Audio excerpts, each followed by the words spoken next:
नमस्कार दोस्तों, decode exam में आप सभी का स्वागत है।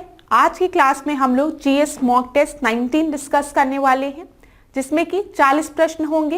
ये 40 प्रश्न हिंदी और इंग्लिश दोनों माध्यम में दिए गए हैं। ये प्रश्न आपके आने वाली परीक्षाओं के लिए बहुत ही महत्वपूर्ण है, चाहे वो यूपीपीसीएस की परीक्षा हो, चाहे वो आरओ की परीक्षा हो, चाहे वो बीईओ की परीक्षा हो। तो चलिए आज की क्लास स्टार्ट करते हैं मेरे साथ ऐश्वर्या सिंह के साथ। आज की क्लास को स्टार्ट करने के पहले मैं थोड़ी सी इंफॉर्मेशन आपको दे दूं फाउंडेशन कोर्स की, जो कि डिकोड एग्जाम आपके लिए लेकर आया है। इस फाउंडेशन कोर्स में एंटायर सिलेबस कवर किया जाएगा आरओ का through video lectures, topic wise एक एक टॉपिक को कवर किया जाएगा। साथ ही साथ आपको नोट्स प्रोवाइड की जाएगी, आपको टेस्ट सीरीज प्रोवाइड की जाएगी, टेलीग्राम ग्रुप से ज्वाइन कराया जाएगा, जहां पर आप अपने डाउट्स को टीचर से क्लियर कर सकते हैं। अगर आपको इस कोर्स से रिलेटेड कोई भी इंपॉर्टेंट इंफॉर्मेशन चाहिए क्लास, तो इस नंबर पर व्हाट्सएप करिए। इस नंबर पर आपको सारी इंफॉर्मेशन प्रोवाइड करा दी जाएगी इस कोर्स से रिलेटेड। तो चलिए आज की क्लास हम स्टार्ट करते हैं अपने पहले प्रश्न से। पहला प्रश्न आपको दिख रहा है, थारू जनजाति के संदर्भ में निम्नलिखित कथनों पर विचार कीजिए। With reference to the Tharu tribes consider the following statement. पहला, बजहर नामक त्योहार थारू जनजाति द्वारा मनाया जाता है। The festival called Bajhar is celebrated by Tharu tribes. And the second statement is Tharu जनजाति में बदला विवाह प्रचलित है। बदला मैरिज जो है it is prevalent in Tharu tribes. तो थारू ट्राइब से रिलेटेड ये प्रश्न पूछा गया है, तो मैं आपको बता दूं यहाँ पे जो सही उत्तर है वो सी है। ठीक है, जो थारू ट्राइब्स है वो बजहर नामक त्योहार मनाती है और थारू ट्राइब्स में बदला विवाह प्रचलित है। दोनों ही स्टेटमेंट आपके सही हैं। क्लास यहाँ पर मैं आपको एक बात बता दूं, ट्राइब्स ये जो टॉपिक है ना जनजाति वाला, ये बहुत ही इंपॉर्टेंट टॉपिक है। यहाँ पे प्रश्न आपका वर्ल्ड से भी बनता है। जब हम वर्ल्ड ज्योग्राफी पढ़ते हैं तो वहां पर बनता है, ट्राइब्स पूछा जाता है, जनजाति पूछी जाती है। भारत के रिस्पेक्ट में भी बनता है, इंडिया के कंटेक्स्ट में भी, और साथ ही साथ यूपी स्पेशल से भी यहाँ पे प्रश्न बनता है। तो ये एक बहुत ही महत्वपूर्ण टॉपिक है जो कि आपकी परीक्षा में पूछा जाता है। ठीक है, चाहे वो आपकी आरओ की परीक्षा हो, चाहे वो यूपीपीसीएस की परीक्षा हो। तो इस टॉपिक को कभी भी छोड़ के मत जाइएगा, और आने वाले टेस्ट में हम इस टॉपिक से और भी प्रश्न आपके लिए लेकर आएंगे। यहां पर आपको व्याख्या पूरी दी गई है थारू ट्राइब से रिलेटेड। थारू ट्राइब से रिलेटेड एक और चीज मैं आपको इंटरेस्टिंग बताना चाहूंगी, जो थारू जनजाति है वो दीपावली पर्व को शोक पर्व की तरह मनाती है। यहाँ पे लिखा भी है थारू जनजाति के लिए दीपावली को शोक पर्व के रूप में वो मनाते हैं। वही मकर संक्रांति और दशहरा जैसे पर्व को बड़े उल्लास के साथ मनाते हैं। तो याद रखिएगा, हो सकता है अगली बार थारू ट्राइब से रिलेटेड प्रश्न को डिफिकल्ट करने के लिए वहां पे ये स्टेटमेंट भी ऐड कर दे। तो अब आप याद रखेंगे जो भी चीजें हमने डिस्कस की है थारू ट्राइब से रिलेटेड। अब हम अगला प्रश्न देखते हैं क्लास में। अगला प्रश्न देखिए, निम्नलिखित में से कौन सा एक महारत्न कंपनी का दर्जा पाने के लिए आवश्यक मानक है। ठीक है, Which of the following is the essential criteria for getting the status of Maharatna company. पहला आपको दिया गया है, कंपनी का पिछले 3 वर्षों में निव्वल लाभ 5,000 करोड़ हो। ठीक है, the net profit of the company should be 5,000 crore in the last 3 years। दूसरा आपको दिया गया है, वह शेयर बाजार में सूचीबद्ध हो, it is listed on the stock exchange. Third आपको दिया गया है, कंपनी का निव्वल मूल्य 15,000 करोड़ रुपए हो। ठीक है, the net worth of the company should be rupees 15,000 crore. और आखिरी आपको दिया गया है ऑल ऑफ द अबव, उपयुक्त सभी। तो मैं आपको बता दूं, जो भी क्राइटेरिया यहाँ पे महारत्न कंपनी से रिलेटेड लिखे हैं वो सारे क्राइटेरिया आपके सही हैं। इसी वजह से इस प्रश्न का, दूसरे प्रश्न का जो सही उत्तर है वो है आपका डी। ठीक है, डी है, डी आपका सही उत्तर है। अब एक बार मैं आपको क्विकली हर चीज रिवाइज करा दूं। जो भी चीज मैं बता रही हूं उसको ध्यान से सुनना, अपने माइंड में उसको फीड करने की कोशिश करना ताकि याद रहे। सबसे पहले जब भी हम महारत्न कंपनी की बात करेंगे, ठीक है, नवरत्न कंपनी है वो आगे चल के आपकी महारत्न कंपनी बनेगी, इतना आपको पता है। ठीक है, तो क्या क्या क्राइटेरिया होने चाहिए। सबसे पहले उसके पास नवरत्न कंपनी का स्टेटस होना चाहिए, नवरत्न स्टेटस होना चाहिए। जब नवरत्न है तभी वो महारत्न बनेगी, पहली चीज। ठीक है, इसमें कोई भी डाउट नहीं होगा। दूसरी चीज, वो इंडियन स्टॉक एक्सचेंज में लिस्टेड होनी चाहिए with minimum prescribe public share holding under the securities and SEBI board of India regulation. ठीक है, तो जो हमने लिस्टिंग वाली बात की। तीसरी चीज जो आप याद रखेंगे, इसको देखिए, जो एवरेज एनुअल नेट प्रॉफिट है, जो एवरेज एनुअल नेट प्रॉफिट है आफ्टर टैक्स डिडक्शन, टैक्स को हटाने के बाद, वो आपका 5000 करोड़ होना चाहिए 3 साल में। क्लास याद रखिएगा, हमने क्या बात की है एवरेज एनुअल नेट प्रॉफिट की आफ्टर टैक्स डिडक्शन, वो कितना होना चाहिए 5000 करोड़ और 3 साल की बात की है। एवरेज एनुअल टर्नओवर की अगर हम बात करें तो वो 25,000 होना चाहिए फॉर 3 इयर्स, 3 साल के लिए। इसी तरीके से एवरेज एनुअल नेटवर्थ की अगर हम बात करें तो वो 15,000 करोड़ होना चाहिए 3 साल के लिए। अब अगर पेपर में इसी प्रश्न को डिफिकल्ट करना होगा महारत्न से रिलेटेड, तो इसी में आपका कुछ ना कुछ बदलाव कर दिया जाएगा। यहां पर 5000 करोड़ की जगह 1 करोड़ दे देगा या कुछ और दे देगा। तो याद रखिएगा 5000 करोड़ 3 साल, 25,000 करोड़, ठीक है, 3 साल। और फिर यहां पर आप याद रखेंगे 15,000 करोड़ 3 साल, ठीक है। इतनी चीजें क्लियर हो गई। चलिए अगला प्रश्न हम देखते हैं। तीसरे प्रश्न को करने से पहले मैं आपसे भी एक प्रश्न पूछूंगी। आप मुझे यह बताइए कि भारत में अभी कितनी महारत्न कंपनियां हैं, ठीक है। पेपर में प्रश्न यहां से भी बन सकता है, हो सकता है डायरेक्टली आपसे पूछ ले कि भारत में अभी कितनी महारत्न कंपनियां हैं, कितनी नवरत्न कंपनियां हैं, और क्राइटेरिया तो मैंने आज आपको महारत्न कंपनी का बता ही दिया। चलिए तीसरा प्रश्न देखिए, किस विवाह संबंध में एरिथ्रोब्लास्टोसिस फेटालिस डिजीज रोग की संभावना होती है, ठीक है। In which relationship is there a possibility of erythroblastosis fetalis disease. पहला आपको दिया गया है स्त्री और पुरुष दोनों RH माइनस के हो, ठीक है, स्त्री और पुरुष दोनों RH प्लस हो। तीसरा आपको दिया है RH माइनस पुरुष हो एवं RH प्लस स्त्री हो, और आखिरी आपका दिया है RH प्लस पुरुष हो एवं RH माइनस स्त्री हो। तो मैं आपको बता दूं, यहाँ पे RH फैक्टर की बात होती है जब भी हम एरिथ्रोब्लास्टोसिस फेटालिस की बात करते हैं। यहाँ पे जो मेल होता है उसका RH क्या होता है, पॉजिटिव होता है, ठीक है। जो फीमेल होती है उसका RH क्या होता है, RH निगेटिव होता है। अब क्लास आपने 2 टर्म सुने होंगे, एंटीजन और एंटीबॉडी, ठीक है। एंटीजन और एंटीबॉडी, जिस तरीके से मैं आपको बता रही हूं, बहुत डिफिकल्ट शब्दों में नहीं, बहुत आसान शब्दों में बता रही हूं, क्योंकि मैं बायो की स्टूडेंट नहीं हूं, तो बस आप इसको समझिएगा, जितने आसान शब्दों में मैं आपको बताने। एंटीजन की जब भी हम बात करते हैं, आप समझिए आपका शरीर है, आपके शरीर में कोई भी फॉरेन सब्सटेंस आया तो वो हमारी बॉडी के लिए एंटीजन का काम करेगा। एंटीजन मतलब अभी हम इसको जानती नहीं है हमारी बॉडी, कहीं बाहर से ये हमारी बॉडी में आके घुस गया है। अब ये वायरस भी होता है, बैक्टीरिया भी होता है, डिफरेंट चीजें होती है, ठीक है। तो आप कहते हैं ना वायरल फीवर हो गया, तो कहीं बाहर से एक एंटीजन हमारी बॉडी में आके घुस गया। तो आपने एक चीज और सुनी होगी, प्रतिरोधक क्षमता, ठीक है। प्रतिरोधक क्षमता क्या होती है, हमारी बॉडी उस एंटीजन से किस तरीके से लड़ रही है, उसको किस तरीके से खत्म कर रही है। तो जब भी बॉडी में कोई भी एंटीजन आता है, एंटीजन कोई एंटी इंसान हमारी बॉडी में प्रवेश करता है, तो हमारी बॉडी ऑटोमेटिकली एंटीबॉडीज बनाने लगती है, जो कि हमारी इम्यूनिटी का ही पार्ट होता है, लड़ने की हमारी क्षमता, ठीक है।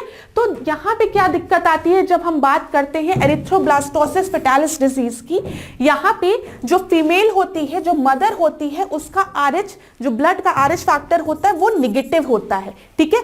अब जो उसको बच्चा होने वाला है, जो ऑफस्प्रिंग है, अगर बाई चांस उसका RH अपने पिता के RH से सिमिलर हो गया, मतलब वो RH प्लस हो गया, तो अब ये RH प्लस, ये जो प्लस है ना, ये प्लस विमेन के लिए, मतलब मदर के लिए एक एंटीजन का काम करने लगेगा, ठीक है। उसके लिए ये एक फॉरेन सब्सटेंस की तरह बिहेव करने लगेगा और उसकी बॉडी ऑटोमेटिकली एंटीबॉडी क्रिएट करने लगेगी, और एंटीबॉडी क्या करेगी, इस एंटीजन को डिस्ट्रॉय करने लगेगी, ठीक है। और अगर वो डिस्ट्रॉय करेगी तो आपको पता है जो भी ऑफस्प्रिंग है, जो भी बच्चा है, उसका डेवलपमेंट नहीं हो पाएगा।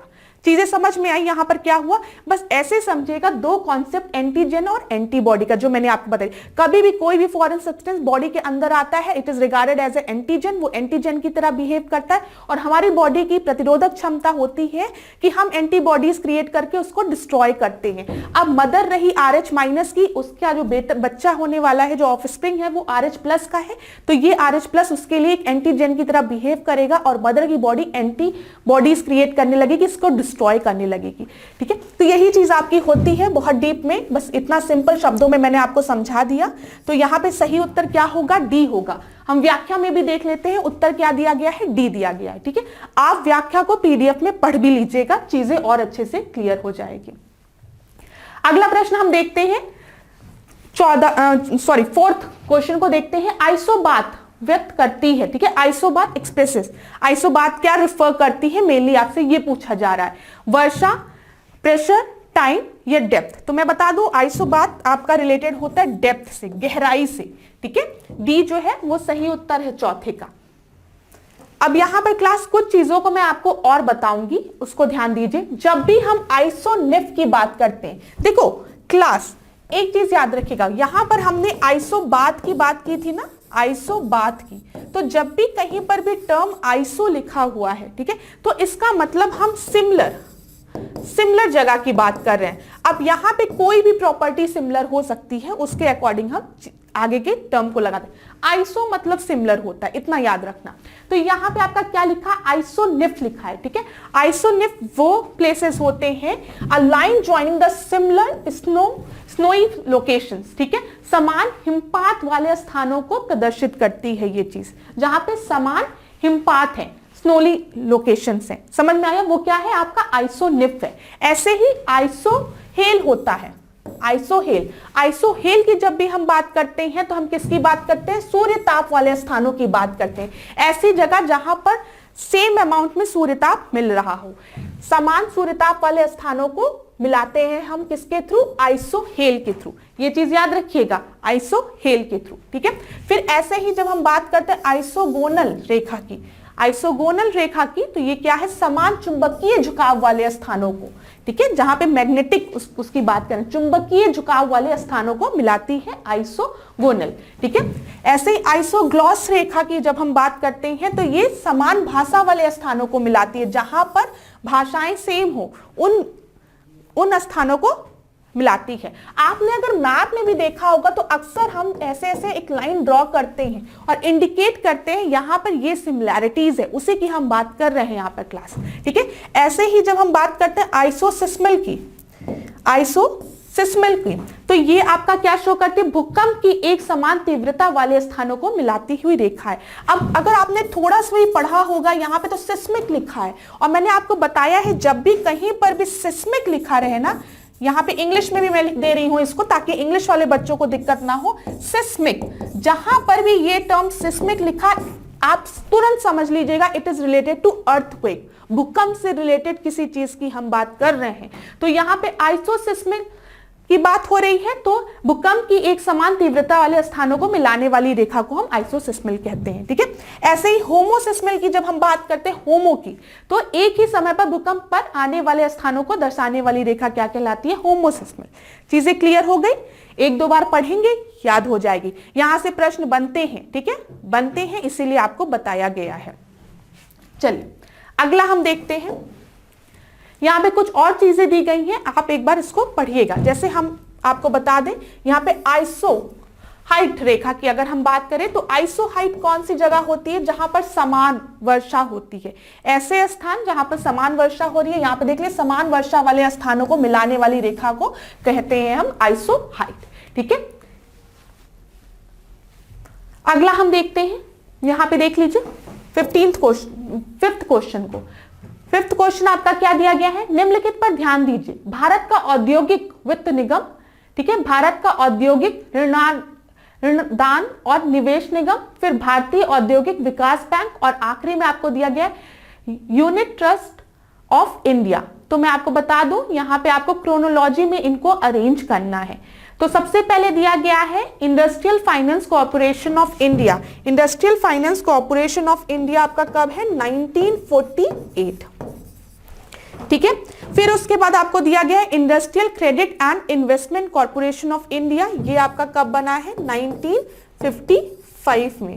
फिर आपका दिया गया है industrial development bank of India, जिसको कि हम IDBI कहते हैं, ये 1964, और यूटीआई जिसको कि यूनिट ट्रस्ट ऑफ इंडिया कहते हैं, ये भी 1964। अभी लास्ट क्लास में ही मैंने आपको बोला था कि आप लोग एक काम करके आएंगे, आप देख के आएंगे कि नाबार्ड कब बना है, एसबीआई कब बना है, सेबी कब बना है, ठीक है। तो देखिए आज हमने कहीं ना कहीं ईयर से रिलेटेड ये प्रश्न पढ़ लिया इकोनॉमी का। तो यहां पर मैं आपको बता दूं, आपका सही जो उत्तर होगा वो होगा 1 2 1 2 4 3 4 3, ठीक है। देखिए व्याख्या देखते हैं, ए इज द राइट आंसर। एक बार हम व्याख्या भी देख लेते हैं इसकी। देखिए व्याख्या में क्या सही उत्तर दिया गया है, आपका ए दिया गया है। जब हम बात करते हैं आईएफएससीआई का तो 1948, आईसीआईसीआई का 1955, ठीक है। जब हम आईडीबीआई की बात करते हैं तो ये जुलाई 1964 आपका दिया गया है, ठीक है। और जब हम यूटीआई की बात करते हैं तो 1 फरवरी 1964। अब याद रखिएगा यहां से प्रश्न बनते हैं, इसलिए मैंने आपको बता दिया। अब मैंने आपको दिया था ये टास्क लास्ट के लास्ट टेस्ट में, इसके पहले की पहले वाले टेस्ट में, कि आप मुझे बताएंगे कि नाबार्ड कब बना था।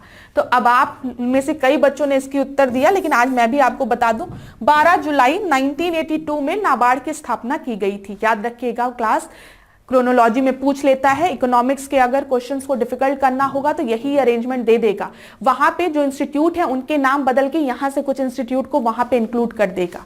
समझ में आ रहा, हो सकता नाबार्ड दे दे। तो अब आप याद रखिएगा 12 जुलाई 1982 को, ठीक है। फिर अगला हम देखते हैं। देखिए एग्जिम बैंक की जब हम बात करते हैं, एग्जिम बैंक की स्थापना कब हुई थी, ध्यान से देखिएगा क्लास। एग्जिम बैंक की स्थापना कब हुई थी, 1 जनवरी 1982 को, ठीक है। जब हम बात करते हैं राज्य वित्तीय फाइनेंस निगम की, तो ये आपका क्या है, ये 1951 में आपका बना है, स्टेट फाइनेंशियल कॉर्पोरेशन, ठीक है। आईसीआईसीआई की अभी हमने बात की, मैंने आपको बताया कब बना है, 1955, 55 आईसीआईसी, ठीक है। याद रखिएगा आईसीआईसी 55, ठीक है, 1955। यूटीआई का मैंने आपको बताया कब बना है, 1964 में। हम छठवें प्रश्न को देखते हैं। छठवां प्रश्न देखिए, निम्नलिखित में से कौन प्रथम गोलमेज सम्मेलन में उपस्थित होने वाले भारतीय उदारवादी थे, ठीक है। Which who among the following were the Indian liberals to attend the first round table conference? आपको दिया गया है तेज बहादुर सप्रू, वीएस श्रीनिवास शास्त्री, फिर एमआर जयकर, और आखिरी आपको दिया गया है श्री वी चिंतामणि। तो यहां पर ध्यान रखिएगा फर्स्ट राउंड टेबल कॉन्फ्रेंस की बात हो रही है और इंडियन लिबरल्स की बात हो रही है, उदारवादियों की बात हो रही है, ठीक है। तो यहां पे तेज बहादुर सप्रू, वीएस श्रीनिवास शास्त्री और सी वाई चिंतामणि जो हैं, ये आपके भारतीय उदारवादी थे जिन्होंने फर्स्ट राउंड टेबल कॉन्फ्रेंस में पार्टिसिपेट किया था। 1 2 4 आपका बी ऑप्शन है, तो बी जो है वो आपका सही उत्तर है क्लास, याद रखिएगा। व्याख्या में भी हम देख लेते हैं, बी जो है वो सही उत्तर है। अब सबसे पहले आप याद रखिएगा फर्स्ट राउंड टेबल कॉन्फ्रेंस हुई कब थी, तो वो 12 नवंबर 1930 से 19 जनवरी 1931 तक लंदन में चली थी आपकी, ठीक है। मेन पर्पस क्या था राउंड टेबल कॉन्फ्रेंस का, जो साइमन कमीशन की रिपोर्ट थी और नेहरू रिपोर्ट थी उसको डिस्कस करना। फर्स्ट राउंड टेबल कॉन्फ्रेंस में आपको पता है वहां पे प्रधानमंत्री कौन था, वहां पे प्रधानमंत्री मैकडॉनल्ड था, ठीक है। और इसमें कितने रिप्रेजेंटेटिव भारत से गए थे, तो इस सम्मेलन में 89 जो रिप्रेजेंटेटिव थे उन्होंने इस सम्मेलन में भाग लिया था। यहां पर हमने आपसे बात की थी जयकर की, तो मैं बता दूं जयकर जो थे वो लिबरल्स नहीं थे, वो हिंदू महासभा के से बिलोंग करते थे। तो हो सकता है पेपर में प्रश्न अगर डिफिकल्ट बनाना हो तो आपसे पूछ ले कि हिंदू महासभा के किन 2 मेंबर्स ने राउंड टेबल कॉन्फ्रेंस 1 में पार्टिसिपेट किया था, तो आप याद रखोगे जयकर का नाम और बीएस मुंजे का नाम। ये दोनों नाम आप जरूर याद रखिएगा, इसको मैं हाईलाइट कर दे रही हूं, ठीक है। अगर मुस्लिम लीग से पूछे कि मुस्लिम लीग से राउंड टेबल कॉन्फ्रेंस 1 में किसने पार्टिसिपेट किया था, तो आप याद रखेंगे मोहम्मद अली जिन्ना, मोहम्मद शफी और आगा खान और फजलुल हक ने, ठीक है। इस सम्मेलन में मुस्लिम लीग से मोहम्मद अली जिन्ना, मोहम्मद शफी, आगा खान और फजलुल हक ने पार्टिसिपेट किया था। और आपको पता है BR अंबेडकर जो थे वो डिप्रेस क्लास को रिप्रेजेंट कर रहे थे। इंडियन नेशनल कांग्रेस ने फर्स्ट राउंड टेबल कॉन्फ्रेंस में नहीं पार्टिसिपेट किया था। भारत में इस समय क्या चल रहा था, सिविल डिसोबीडियंस मूवमेंट स्टार्ट हो गया था। ये सारे पॉइंट्स अपने दिमाग में रखिएगा क्लास, ठीक है। यहां से प्रश्न बनते हैं, कौन सा ऐसा मेंबर है जिसने कि तीनों राउंड टेबल कॉन्फ्रेंस में पार्टिसिपेट किया था, BR अंबेडकर, ठीक है। किस राउंड टेबल कॉन्फ्रेंस में कांग्रेस ने पार्टिसिपेट किया था? सेकेंड राउंड टेबल कॉन्फ्रेंस में। सेकेंड राउंड टेबल कॉन्फ्रेंस में ऐसी कौन सी चीज अनाउंस कर दी गई थी जिसके वजह से गांधी जी को भारत लौट के आमरण अनशन करना पड़ा? तो वो था आपका कम्युनल अवार्ड की बात की गई थी। ये सारे पॉइंट्स अपने दिमाग में बना के रखिएगा। अब देखिए यहां पर प्रथम गोलमेज सम्मेलन में सहभागी, तो मैंने अभी आपको बताया है जब भी हम मुस्लिम लीग की बात करते हैं, अगर आपसे पूछे कि मुस्लिम लीग के कौन रिप्रेजेंटेटिव आपके फर्स्ट राउंड टेबल कॉन्फ्रेंस में गए थे, तो आप याद रखिएगा मोहम्मद अली जिन्ना का नाम, ठीक है, मोहम्मद अली जिन्ना का नाम और आप आगा खान का नाम याद रखिएगा। ये दो लोगों का नाम तो आप जरूर याद रखिएगा। जब मैंने आपको मुस्लिम लीग के बारे में बताया था कि 1906 में आपके मुस्लिम लीग का फॉर्मेशन होता है, तो मैंने आपको यह भी चीज बताई थी कि जो आगा खान थे he was the first president of Muslim league, ठीक है, वो पहले आपके मुस्लिम लीग के प्रेसिडेंट थे। इतनी चीजें मैंने आपको बताई थी, ये सब चीजें, ठीक है। और हिंदू महासभा की अभी हम बात करें तो हिंदू महासभा से मैंने आपको बताया BS मुंजे और MR जयकर ने पार्टिसिपेट किया था। उदारवादी नेताओं की बात करें तो तेज बहादुर सप्रू का नाम आप याद रखेंगे और आप श्रीनिवास शास्त्री का भी नाम याद रखेंगे, ठीक है।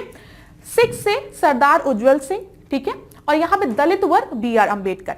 जिन पर्सनालिटीज का नाम मैंने आपको हाईलाइट किया है उनका नाम आप कभी नहीं भूलेंगे, क्योंकि अगर प्रश्न को डिफिकल्ट करना होगा तो इन्हीं पर्सनालिटीज का नाम देगा, ठीक है। देखिए सबका नाम 89 लोगों का नाम वो कभी भी नहीं देगा पेपर में, क्योंकि उसको पता है इतना बच्चे नहीं याद कर सकते हैं। लेकिन कुछ ऐसी पर्सनालिटीज हैं जिनका की बहुत बड़ा रोल है इंडियन नेशनल मूवमेंट में, उनके नाम आप याद रखेंगे। जैसे हो सकता है पूछ ले कि मोहम्मद अली जिन्ना ने पहले राउंड टेबल कॉन्फ्रेंस में पार्टिसिपेट नहीं किया था, तो आप याद रखेंगे मैम ने बताया था कि मुस्लिम लीग को रिप्रेजेंट करने के लिए मोहम्मद अली जिन्ना जो थे वो फर्स्ट राउंड टेबल कॉन्फ्रेंस में गए थे, इसलिए मैंने आपको एक हिंट दे दिया कैसे प्रश्न बन सकते हैं। और डिप्रेस क्लास को मैंने आपको बताया BR अम्बेडकर ने रिप्रेजेंट किया था।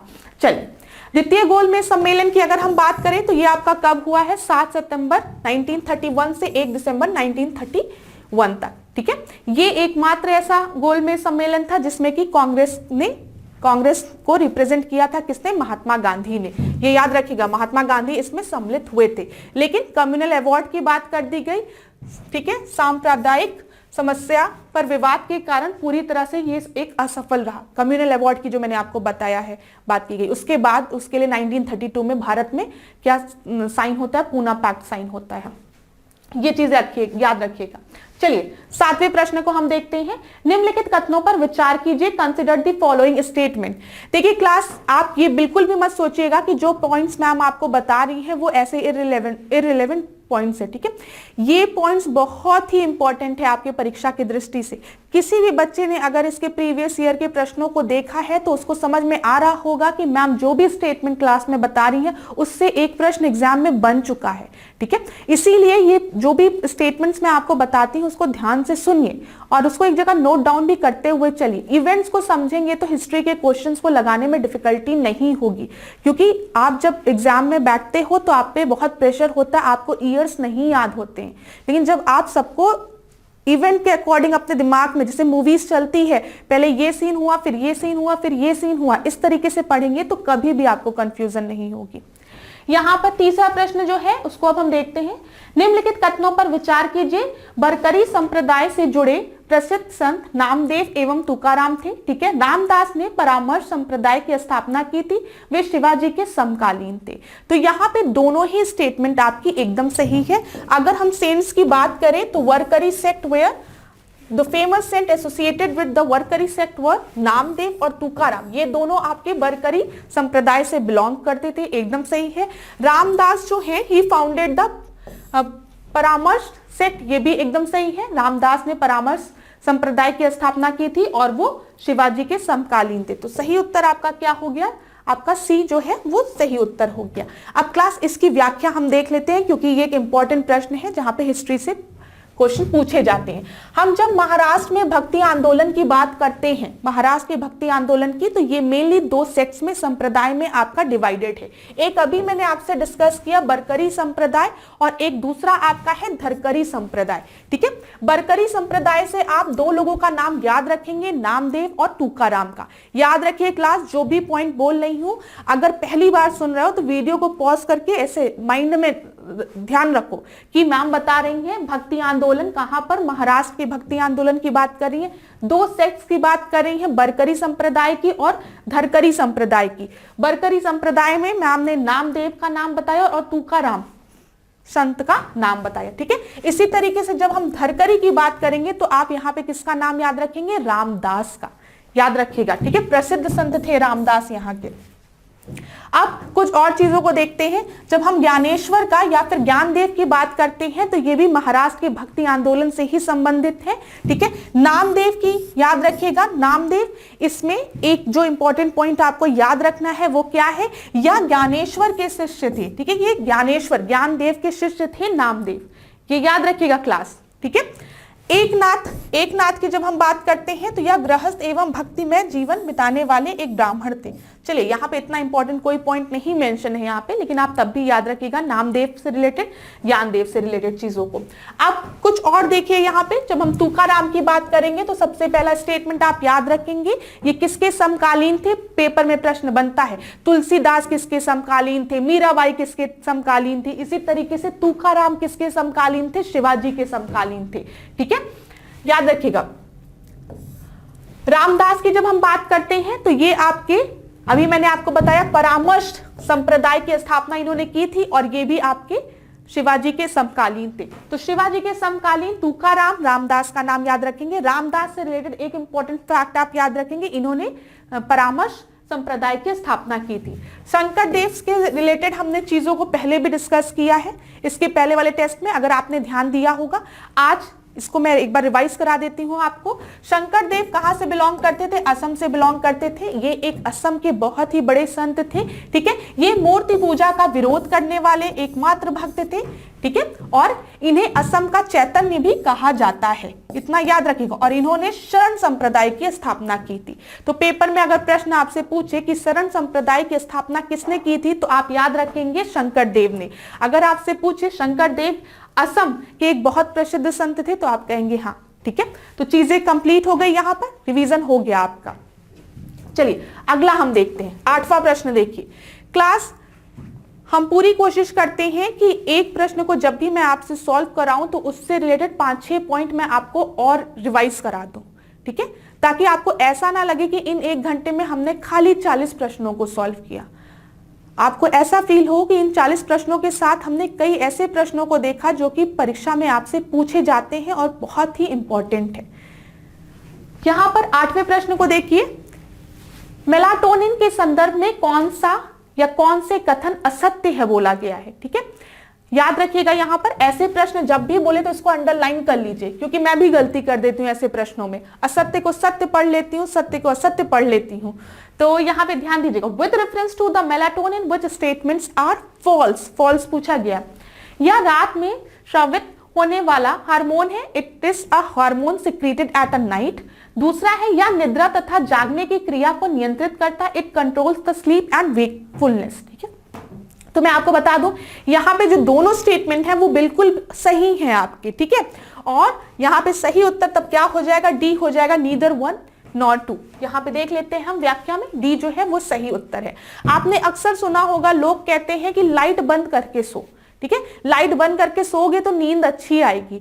लाइट बंद करके सोने से नींद क्यों अच्छी आती है, क्योंकि मेलाटोनिन हार्मोन सिक्रीट होता है और मेलाटोनिन जो है वो अच्छी नींद के लिए बहुत मतलब जरूरी होता है। जब मेलाटोनिन हार्मोन प्रोड्यूस होता है तो इंसान को नींद एक अच्छी आती है, वो आराम से सोता है, पीसफुल नींद आती, बार बार उसकी नींद खुलती नहीं है। तो इसीलिए बोला जाता है कि लाइट बंद कर दो, मेलाटोनिन प्रोड्यूस होने दो, तब नींद अच्छी आएगी।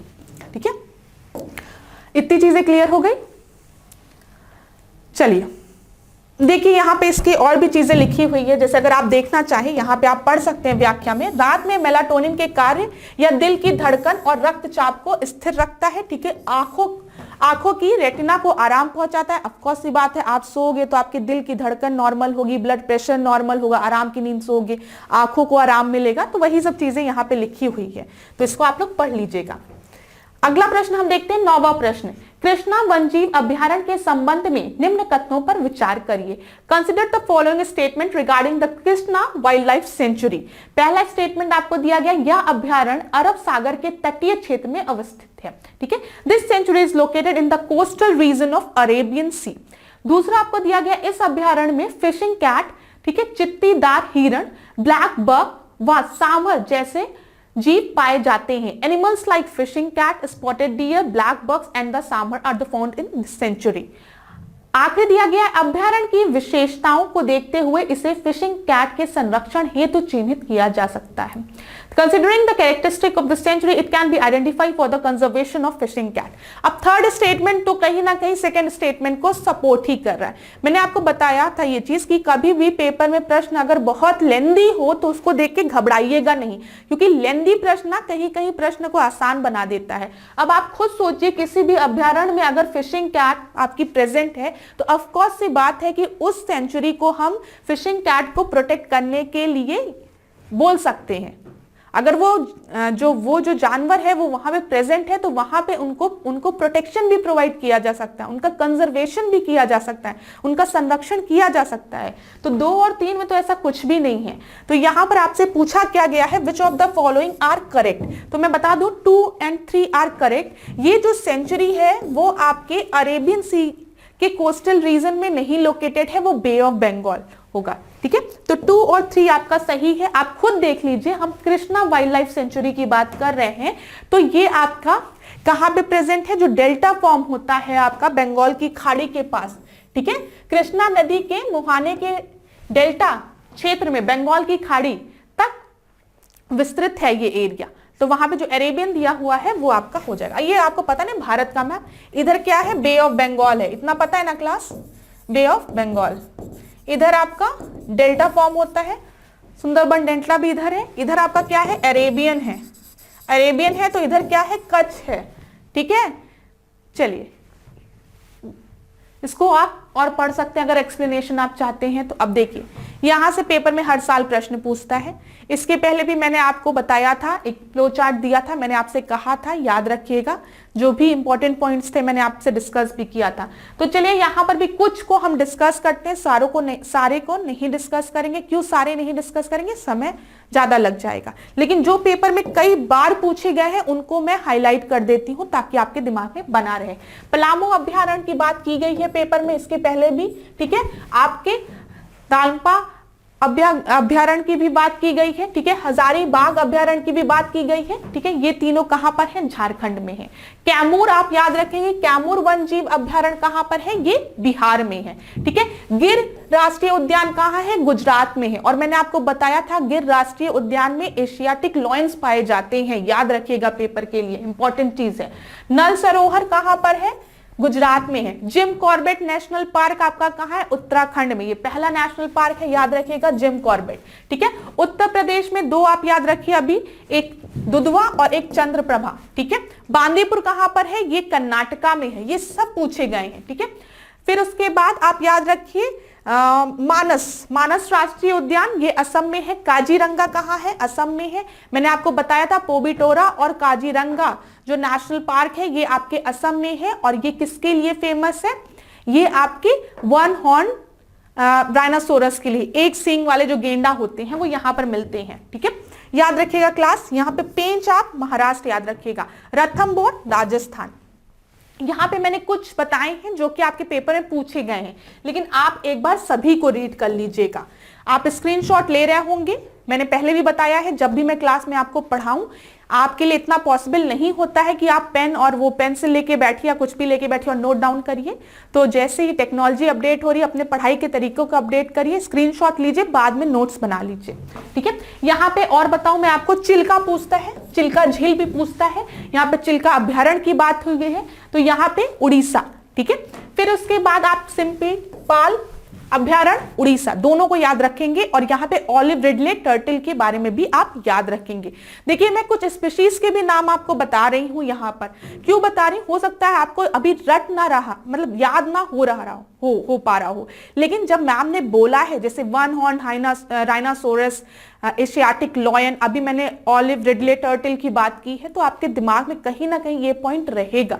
जब आपके सामने प्रश्न आएगा तो उत्तर भी आ जाएगा।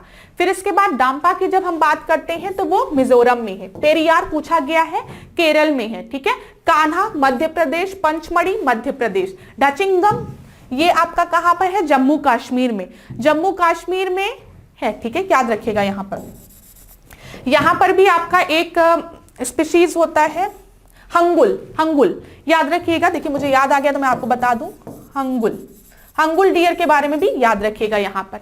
फिर बांधवगढ़ की जब हम बात करते हैं तो मध्य प्रदेश, नागरहोल की बात करते हैं तो ये आपका कहां पर है, कर्नाटका में है, ठीक है। सुल्तानपुर झील अभ्यारण्य सुल्तानपुर है जो कि यूपी में है, लेकिन ये सुल्तानपुर झील अभ्यारण्य आपका हरियाणा में है, याद हो गया होगा, ठीक है। सुंदरबन आपका पश्चिम बंगाल में। फिर उसके बाद याद रखिए केबुल लामजाओ कहां पर है, मणिपुर में है, फ्लोटिंग, ठीक है, ये याद रखिएगा, फ्लोटिंग नेशनल पार्क। इतनी चीजें क्लियर हो गई। मैंने नेशनल पार्क से रिलेटेड कुछ इंपॉर्टेंट प्रश्न भी आपको बता दिए। अब हम 10वां देखते हैं। सूची 1 दिया गया है, सूची 2 दिया गया है और दोनों को सुमेलित करना है। यहां पे मध्य महासागरीय कटक दिए गए हैं, मिड ओशियनिक रिजेस के नाम दिए गए हैं और वहां पे ओशियन दिया गया है। तो क्लास ये जो प्रश्न है ना, इसको तो मैं एकदम स्कोरिंग प्रश्न मानती हूं। इसमें तो आपको कुछ करना ही नहीं है, थोड़ा सा दिमाग लगाना है, उत्तर आपके सामने आ जाएगा। बहुत ही आसान प्रश्न है 10वां, ठीक है, सारे बच्चे इसको कर लेंगे। तो वीडियो को पॉज करिए, आंसर दीजिए, फिर मैं आपको आंसर बताती हूँ। देखिए मिड अटलांटिक रिज की बात की गई है तो ऑफकोर्स सी बात है, अटलांटिक रिज की बात की गई है तो अटलांटिक ओशियन में होगा, ठीक है। ईस्ट पैसिफिक रिज की बात की गई है तो पैसिफिक ओशियन में ही होगा ये, ठीक है। एंटार्क्टिक रिज की बात की गई है तो ये आपका कहां होगा, एंटार्क्टिक ओशियन में होगा। तो आप कहीं पे देख लीजिए, ए का क्या हो जाएगा, 3 हो जाएगा, तो 3, फिर उसके बाद क्या है आपका 4, 3 4 1 और आखिरी वाला क्या है 2 ना, 3 4 1 2, 3 4 1 2, ए दिया है, तो ए जो है वो आपका सही उत्तर है, देखा आपने। तो इस तरीके के भी प्रश्न आपके पेपर में कभी कभी पूछ लिए जाते हैं, जहां पर आप थोड़ा सा भी स्मार्टली काम करेंगे आप सही उत्तर पर आ जाते हैं। इसी वजह से इस प्रश्न को मैंने हटाया नहीं था, मैंने कहा ये प्रश्न आपसे मैं डिस्कस करूं ताकि आपके सोचने का भी थोड़ा सा मतलब तरीका बने, ठीक है। अब देखिए 90 डिग्री रिज की जब हम बात करते हैं, 90 डिग्री कटक की जब हम बात करते हैं तो ये आपका हिंद महासागर इंडियन ओशियन में प्रेजेंट है, इसको लिख लीजिए, दिस इज इंपॉर्टेंट पॉइंट, ठीक है। कार्लसबर्ग की जब हम बात करते हैं तो वो आपका इंडियन ओशियन, 90 डिग्री रिज की बात करेंगे इंडियन ओशियन। चैलेंजर रेंज की जब हम बात करेंगे तो ये साउथ अटलांटिक महासागर में, ठीक है, दक्षिण अटलांटिक महासागर में, साउथ अटलांटिक ओशियन में। और डॉल्फिन की बात करेंगे तो ये आपका कहां है, नॉर्थ अटलांटिक, उत्तर अटलांटिक महासागर में। तो ये 1 2 3 और 4, ये 4 आप अपना तैयार रखें, ठीक है। सबसे पहले 90 डिग्री रिज आपका हिंद महासागर, ठीक है। कार्लसबर्ग कटक रिज आपका हिंद महासागर, चैलेंजर कटक आपका मैंने आपको बताया चैलेंजर है तो दक्षिण अटलांटिक, और डॉल्फिन है तो नॉर्थ अटलांटिक ओशियन। इतनी चीजें क्लियर। 11वां प्रश्न देखिए ध्यान से। 2011 की जनगणना के अनुसार भारत में कुल आबादी के अनुपात से सर्वाधिक अनुसूचित जनजाति की आबादी क्रमशः किस राज्य समूह में होगी? According to the 2011 census, which state group will have the highest number of scheduled tribes in proportion to the total population in India respectively? ठीक है, यहाँ पे highest number of scheduled tribes की बात की गई है in respect of total population in India। पहला आपको दिया गया मध्य प्रदेश, नागालैंड, झारखंड, फिर मिजोरम, बिहार, राजस्थान, फिर लक्षद्वीप, मिजोरम, नागालैंड और नागालैंड, राजस्थान, झारखंड। क्लास यहाँ पे जरूर ध्यान दीजिएगा, हम क्या बात कर रहे हैं, हम बात कर रहे हैं सर्वाधिक अनुसूचित जनजाति की आबादी क्रमशः, ठीक है, के अनुपात की बात कर रहे हैं। यहाँ पे ये याद रखिएगा, अनुपात की बात कर रहे हैं, ठीक है। किसके किसके अनुपात की बात कर रहे हैं हम, कुल आबादी की बात कर रहे हैं और सर्वाधिक अनुसूचित जनजाति की आबादी की बात कर रहे हैं। तो इसलिए यहाँ पे जो सही उत्तर होगा वो आपका सी होगा, लक्षद्वीप, मिजोरम और नागालैंड। देख लीजिए सही उत्तर क्या दिया गया है आपका, सी दिया गया है, लक्षद्वीप, ठीक है, मिजोरम और नागालैंड। चलिए अगला हम देखते हैं। यहाँ पे इसकी व्याख्या देख लीजिए। अगर हम भारत में सर्वाधिक अनुसूचित जनजाति की जनसंख्या की बात करेंगे तो ये मैं आपको पहले भी बताया था। अगर हम पॉपुलेशन की बात करेंगे एसटी की, तो वो सबसे ज्यादा कहां है आपकी, मध्य प्रदेश में, ठीक है। और अगर हम बात करें कि सर्वाधिक जनजाति जनसंख्या का प्रतिशत परसेंटेज की बात करें तो मिजोरम, दोनों याद रखिएगा। अगर पेपर में परसेंटेज दे दिया तो तब भी एम फॉर मिजोरम, और अगर पॉपुलेशन की बात कर दी गई तो वो कहां पे होगा, मध्य प्रदेश। इतनी चीजें क्लियर हो गई। चलिए अगला प्रश्न हम देखते हैं। 12वां प्रश्न देखिए, भारत के नॉर्डिक जाति के पास निम्नलिखित में से कौन सी विशेषताएं होती हैं, ठीक है। Which of the following characteristic does the Nordic race of India possess, मतलब वो किस तरीके से दिखते हैं, ये आपसे पूछा जा रहा है। सबसे पहले लंबा कद और गोल चेहरा, फिर मध्य कद और गोल चेहरा, फिर मध्य कद और लंबा चेहरा, लंबा कद और लंबा चेहरा। तो मैं आपको बता दूं, जो भी नॉर्डिक रेस से बिलोंग करते हैं उनका यूजुअली लंबा चेहरा और लंबी हाइट होती है, ठीक है। डी जो है वो सही है आपका। अगला प्रश्न हम देखते हैं। यहाँ पे व्याख्या अगर आप देखना चाहें तो आप देख लें, यहाँ पे उत्तर भी आप चेक कर लीजिए, डी सही उत्तर है आपका। अगला प्रश्न देखिए, 13वां प्रश्न, उत्तर प्रदेश के संदर्भ में निम्नलिखित कथनों में से असत्य कथन का चुनाव कीजिए। क्लास यहाँ पे असत्य बोला गया है, इनकरेक्ट बोला गया है, मतलब बाकी 3 जो होंगे वो आपके करेक्ट होंगे, और हर 3 पॉइंट से एक प्रश्न पेपर में बन सकता है, पूरी उम्मीद है। पहला आपका दिया गया है, प्रधानमंत्री द्वारा मार्च 2019 में पंडित दीनदयाल उपाध्याय पुरातत्व संस्थान का उद्घाटन ग्रेटर नोएडा में किया गया था। Pandit Deendayal Upadhyay archaeological institute was inaugurated in Greater Noida by prime minister in March 2019। Year याद रखिएगा और कहां पर, ग्रेटर नोएडा याद रखिएगा।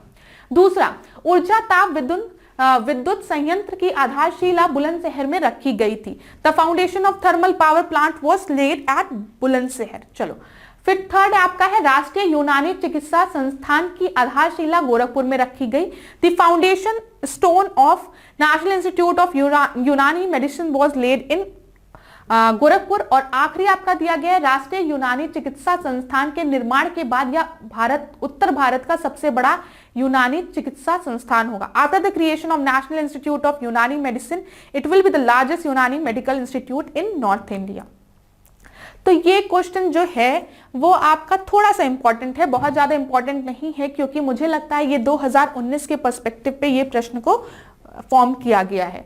तो यहाँ पे जो सही उत्तर है, मतलब यहाँ पे आपसे इनकरेक्ट बोला गया था, तो मैं बता दूं इनकरेक्ट है, इसी वजह से सी जो है वो सही उत्तर है, क्योंकि जो national institute of Unani medicine था उसका फाउंडेशन आपका उत्तर प्रदेश में नहीं रखा गया था, उसका फाउंडेशन, उसकी आधारशिला गाजियाबाद में रखी गई थी, इस वजह से सी सही उत्तर है। लेकिन क्लास 2019 से रिलेटेड प्रश्न है, तो हो सकता है इतना रिलेवेंट ना हो आपके कमिंग एग्जाम के लिए, तो तब भी लेकिन आप ध्यान में रखिएगा कहां पे रखी गई थी, गाजियाबाद में रखी गई थी। 14वां प्रश्न देखिए, निम्नलिखित कथनों में सत्य कथन कथनाओं की पहचान करें, आइडेंटिफाई द करेक्ट स्टेटमेंट, ठीक है। पहला दिया गया है, उत्तर प्रदेश में कुल मात्रा में सोना शारदा और रामगंगा नदी के रेतों में पाया जाता है। इन यूपी कुछ मात्रा में, ठीक है। In UP some amount of gold is found in the sand in the river of Sharda and Ramganga. दूसरा आपको दिया गया, उत्तर प्रदेश राज्य खनिज विकास निगम की स्थापना 1974 में की गई थी। In UP state mineral development corporation was established in 1974। फिर आपका दिया गया, उत्तर प्रदेश कोयले के भंडार की दृष्टि में देश में 8वें स्थान पर है। UP ranked 8 in the country in the term of coal reserve. फिर आखिरी आपको दिया गया है, कांच बालू के उत्पादन की दृष्टि में उत्तर प्रदेश का द्वितीय स्थान है। Uttar Pradesh is on the second place in the term of production of glass sand. तो यहाँ पे जो सही उत्तर है वो आपका डी है, ठीक है। जितने भी स्टेटमेंट यहाँ पर आपको दिए गए हैं सारे स्टेटमेंट आपके सही हैं। अगर हम बात करें उत्तर प्रदेश में, तो उत्तर प्रदेश में सोना जो है वो आपको कहां कहां मिल जाएगा, शारदा एवं रामगंगा नदियों के रेत में मिल जाता है कभी कभी, ठीक है। यहाँ की जो रेत है उसमें आपको सोने के कुछ अमाउंट मिल जाते हैं, ये चीज याद रखिएगा। कोयला भंडार की अगर हम बात करें, कोल रिजर्व की बात करें, तो जैसे अब आपके प्रश्न में दिया था उसमें उत्तर प्रदेश की जो रैंक है वो कितनी है, 8th रैंक है, ठीक है। और कोयला सोनभद्र के गोंडवाना पत्थरों में से प्राप्त होता है। मैंने आपको बताया था दो चीजों के बारे में, धारवाड़ रेंज के बारे में और गोंडवाना रेंज के बारे में। मैंने आपको यह भी बताया था जब भी हम धारवाड़ रेंज की बात करते हैं तो वहां पे मिनरल्स आपको मिलते हैं, ठीक है, और जब हम गोंडवाना की बात करते हैं तो ये आपके कोयले के लिए मुख्य है। तो यहाँ पर जो सोनभद्र रीजन है वहां पे हमको गोंडवाना के कोल प्राप्त हो जाते हैं। उत्तर प्रदेश में अगर हम कांच वालू की बात करें तो गंगा यमुना से प्राप्त किया जाता है इसे, और उत्तर प्रदेश की क्या रैंक है, सेकेंड रैंक है, ये भी चीज आप याद रखिएगा। उत्तर प्रदेश में खनिज विकास निगम की स्थापना कब हुई थी? 1974। ईयर बहुत इंपॉर्टेंट है, कभी भूलिएगा नहीं, 1974 में, ठीक है। इतनी चीजें क्लियर हो गई। देखिए आपका डिमांड था कि मैम मिनरल से रिलेटेड प्रश्नों को लेकर आइए, तो हम मिनरल से रिलेटेड प्रश्नों को 2 क्लास से डिस्कस कर रहे हैं। जो भी सजेशन आप कमेंट बॉक्स में देते हैं जो कि आपके पेपर के लिए इंपॉर्टेंट होते हैं, उन सारे सजेशंस को हम एक्सेप्ट करते हैं। 15 प्रश्न को देखिए यहाँ पर, असत्य कथन की पहचान करें एवं कोड की सहायता से सही विकल्प का चयन करें, ठीक है। Identify the false statement and select the correct option with the help of code. अब याद रखिएगा यहाँ पे आपको करेक्ट ऑप्शन को आइडेंटिफाई करना है। पहला आपको दिया गया है, यहां पे आपको फॉल्स स्टेटमेंट को आइडेंटिफाई करना है और उसके हिसाब से आंसर देना है, ये याद रखिएगा। देखिए क्वेश्चंस में कभी कभी यही हो जाता है, correct option with the help of the code, and यहां पे क्या दिया गया, फॉल्स स्टेटमेंट, ठीक है, फॉल्स स्टेटमेंट। पहला स्टेटमेंट दिया गया है 2001 से 2011 के दशक में उत्तर प्रदेश में महिला साक्षरता में 15% की वृद्धि हुई। In the decade 2001 to 2011, there was a 15% increase in the female literacy in UP. दूसरा आपको दिया गया है 2011 में सर्वाधिक महिला साक्षरता वाला जिला गौतम बुद्ध नगर बना। The district with the highest female literacy in 2011 is Gautam Buddha नगर। तो मैं आपको बता दूं, फॉल्स स्टेटमेंट बोला है, इनकरेक्ट स्टेटमेंट बोला है, इसी वजह से इस प्रश्न का सही उत्तर आपका क्या हो जाएगा, वो हो जाएगा 2, बी देखिए सही उत्तर है व्याख्या में। अब ध्यान से सुनिएगा जो बात मैं कहने जा रही हूं आपको। 2001 में, ठीक है, महिला साक्षरता की अगर हम बात करें, यहां पे देख लीजिए क्लास, 2001 में अगर हम महिला साक्षरता की बात करें तो वो 42.2 था, ठीक है, जो कि 15% बढ़कर 2011 में 57.2 हो गया।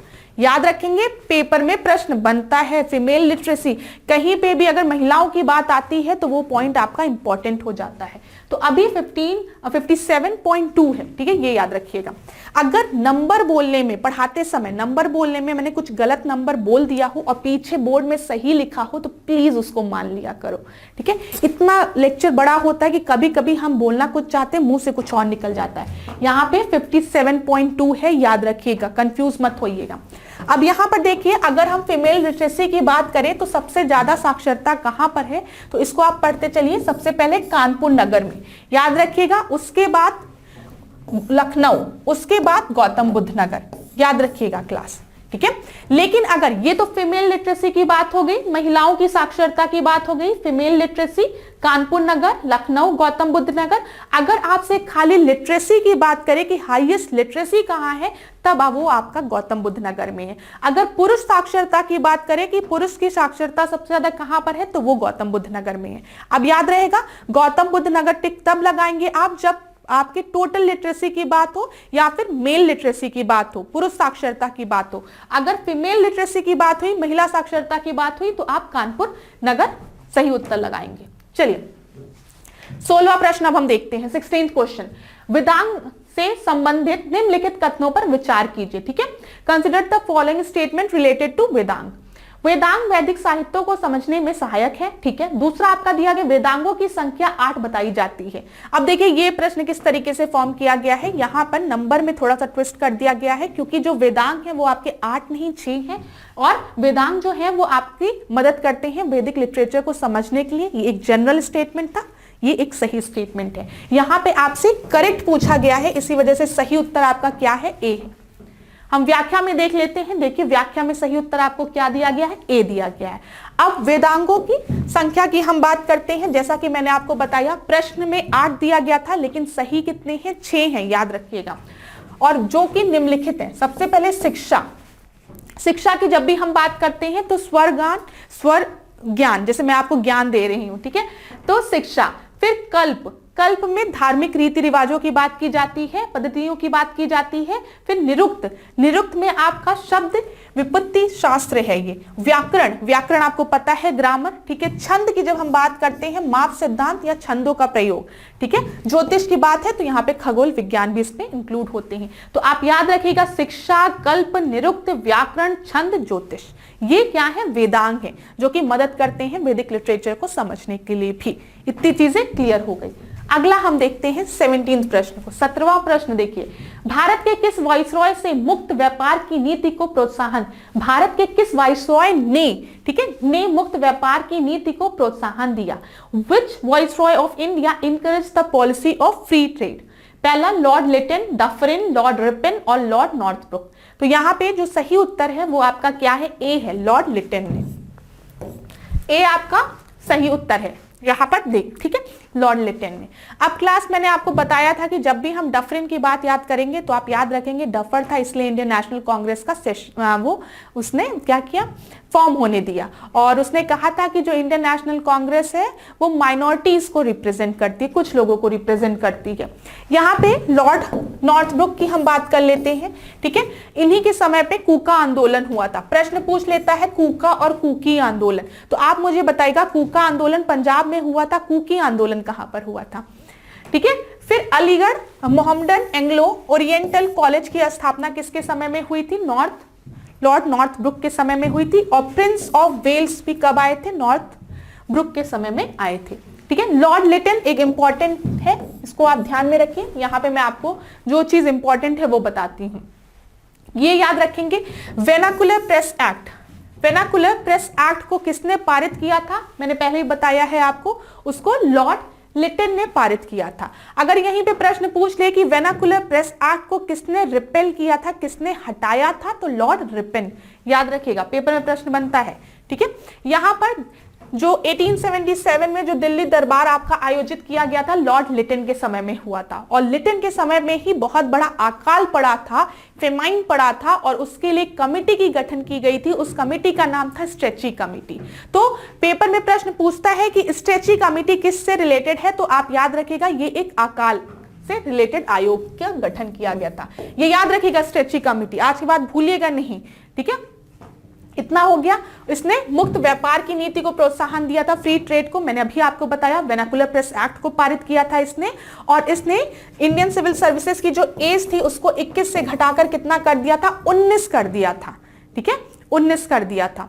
और इसी के समय आपका द्वितीय अफगान युद्ध हुआ था। ये सारे पॉइंट्स जो मैंने यहाँ पे देखिए क्लास, कई पॉइंट्स लिखे हुए हैं, ऐसे आपके बुक्स में भी कई पॉइंट्स लिखे रहते हैं, लेकिन आप हर चीज याद नहीं कर सकते हैं। जो भी पॉइंट्स मैं हाईलाइट कर रही हूं, मार्क कर रही हूं, इन पॉइंट्स को कभी मत भूलिएगा, क्योंकि यहीं से प्रश्न पहले बने हुए हैं, ठीक है। तो याद रखिएगा, लॉर्ड रिटन, स्ट्रेची अकाल आयोग इसी के समय में आया था। दिल्ली दरबार 1877 का इसके समय में आयोजित हुआ था। मुक्त व्यापार नीति ये लेकर आया था। वेनाकुलर प्रेस एक्ट इसने लगाया था। इसने आईसीएस, इंडियन सिविल सर्विसेज की एज 21 साल से घटाकर 19 साल कर दी थी, और इसी के समय द्वितीय अफगान युद्ध भी हुआ था।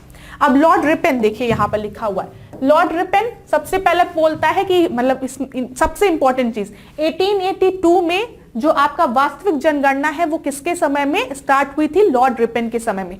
याद रखिएगा 1882 की वास्तविक जनगणना किसके समय में स्टार्ट हुई थी, लॉर्ड रिपन के समय में स्टार्ट हुई थी। परमानेंट, इसकी बात करें, स्थानीय स्वशासन की बात करें, लोकल गवर्नमेंट की बात करें, लोकल गवर्नेंस की बात करें, जिसपे कि आपके पंचायती राज इंस्टीट्यूशन बेस्ड है, पीआरआई, वो भी किसके समय में इसकी शुरुआत की गई थी, लॉर्ड रिपन की। बहुत इंपॉर्टेंट चीज है ये, याद रखिएगा। स्थानीय स्वशासन, ठीक है, स्थानीय स्वशासन याद रखिएगा। प्रथम फैक्ट्री अधिनियम कब आया था, लॉर्ड रिपन के समय में आया था, ठीक है। हंटर कमीशन कब आया था, लॉर्ड रिपन के समय में आया था। वेनाकुलर प्रेस एक्ट को किसने समाप्त किया था, रिपेल किया था, लॉर्ड रिपन ने किया था। इल्बर्ट बिल विवाद, लॉर्ड रिपन, ठीक है। 1882 में नमक पर कर कम किसने किया था, लॉर्ड रिपन ने किया था। इतनी चीजें आप याद रखेंगे। एक बार मैं आपको फिर से रिपीट करा दे रही हूं, अपने ऐसे फिंगर्स पे याद रखिए, जैसे बचपन में याद रखे थे। जब भी हम लॉर्ड रिपेन की बात करते हैं तो सबसे पहले सेंसस, ठीक है, जनगणना की शुरुआत 1882 में किसके समय में हुई थी? वास्तविक जनगणना कब हुई थी? रिपेन के समय में हुई थी। लोकल सेल्फ गवर्नमेंट की बात किसने की थी? स्थानीय स्वशासन की बात किसने की थी? लॉर्ड रिपेन ने की थी। वर्नाकुलर प्रेस एक्ट को किसने हटाया था? लॉर्ड रिपेन ने। लगाया किसने था? लिटन ने, ठीक है। इसके बाद हंटर कमीशन जो कि एजुकेशन से रिलेटेड कमीशन था, वो किसके समय में आया था? रिपेन के समय में आया था, ठीक है। और इल्बर्ट बिल विवाद जो था, ठीक है, वो किसके समय में हुआ था? रिपेन के समय में हुआ था। और रिपेन ने आपके नमक पर कर को कम किया था। इतनी चीजें क्लियर हो गई, ठीक है। क्लास यहां से बनेगा। डफरिन की बात करें तो मैंने सबसे पहले आपको बता ही दिया कि डफरिन के समय पे किसका गठन हुआ था? इंडियन नेशनल कांग्रेस की स्थापना हुई थी, ठीक है, एओ ह्यूम द्वारा, ठीक है। और पहली बार इंडियन नेशनल कांग्रेस के सेशन को किसने प्रिसाइड किया था? WC बनर्जी ने किया था 1885 में। बकमई याद रखिएगा, चीजें याद रहेगी। प्रयागराज में इन्होंने प्रयागराज विश्वविद्यालय की स्थापना किसने की थी? डफरिन ने की थी, ठीक है। टेनेसी एक्ट किसके समय में आया था? डफरिन के समय में आया था। और एंग्लो बर्मा युद्ध का भी याद रखिएगा। चलिए, इतनी चीजें मैंने आपको रिवाइज करा दी, चीजें दिमाग में बैठ रही होगी, मैं बता रही हूं। अगली बार जब फिर हम प्रश्न लगाएंगे फिर रिवाइज होगा, अभी समय है। प्रीलिम्स आते आते कितने फैक्ट्स आपके दिमाग में बैठ जाएंगे ये आपको भी नहीं पता चलेगा।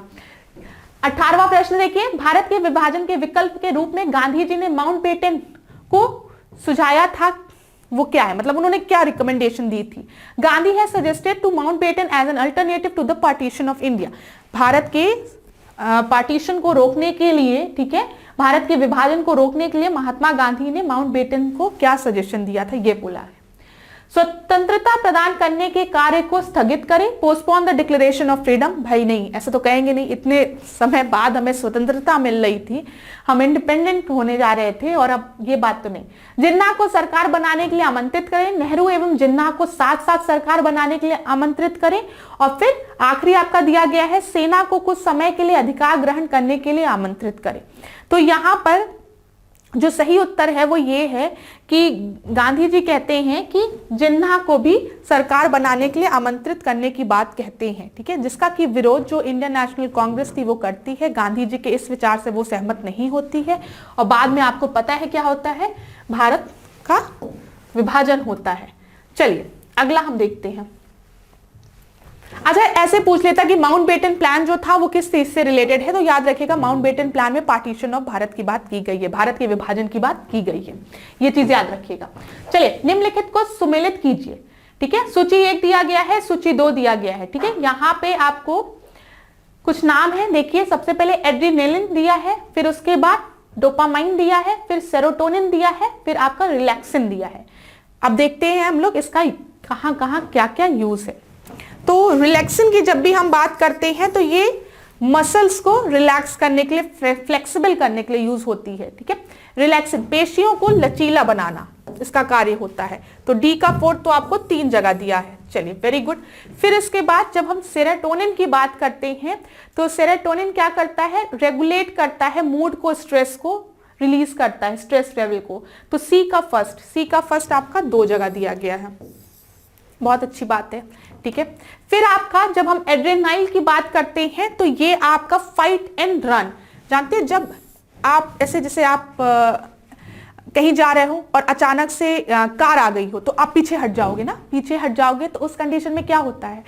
एड्रेनाइल जो होता है वो आपको बताता है कि मतलब पीछे हटने का समय आ गया, तुरंत एक्शन आप करते हो ना, रिएक्ट करते हो चीजों को लेके।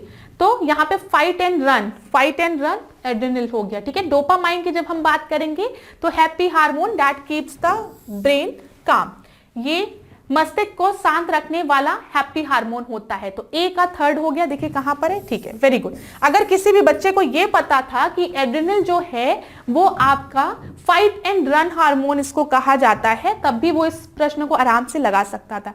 यहां पे सही उत्तर आपका क्या है? सी इज द राइट आंसर। व्याख्या में हम देख लेते हैं, सी सही है, ठीक है। देखिए यहां पर जो एड्रेनल ग्रंथि के मेडुला से श्रावित होने वाला या संकटकालीन अवस्था में श्रावित होता है, ठीक है। जैसे जब भी आप संकट में रहते हैं, फाइट एंड रन मतलब क्या है? कभी भी कोई मुसीबत आ गई, कुछ दिक्कत लगी तो आप किस तरीके से रिएक्ट करोगे ना, तो वो इसी की वजह से होता है, लड़ो और भागो। चलो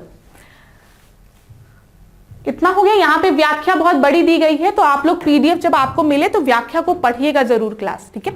मैं आपको बोल के बता देती हूँ सब चीजें, लेकिन यहाँ पर वही सब चीजें लिखी भी हुई है, फिर उसको स्लाइड पे रोक के उसको पढ़ना वो सही नहीं कहलाएगा। तो आप स्लाइड को बाद में पढ़ लीजिएगा, जो भी पीडीएफ आपको प्रोवाइड की जाएगी। हम 20वां प्रश्न देखते हैं। जब उसने राज्य प्राप्त किया तो वह शरीयत के नियमों और आदेशों से पूर्णतः स्वतंत्र था। बर्नी ने यह कथन किसके संदर्भ में कहा है?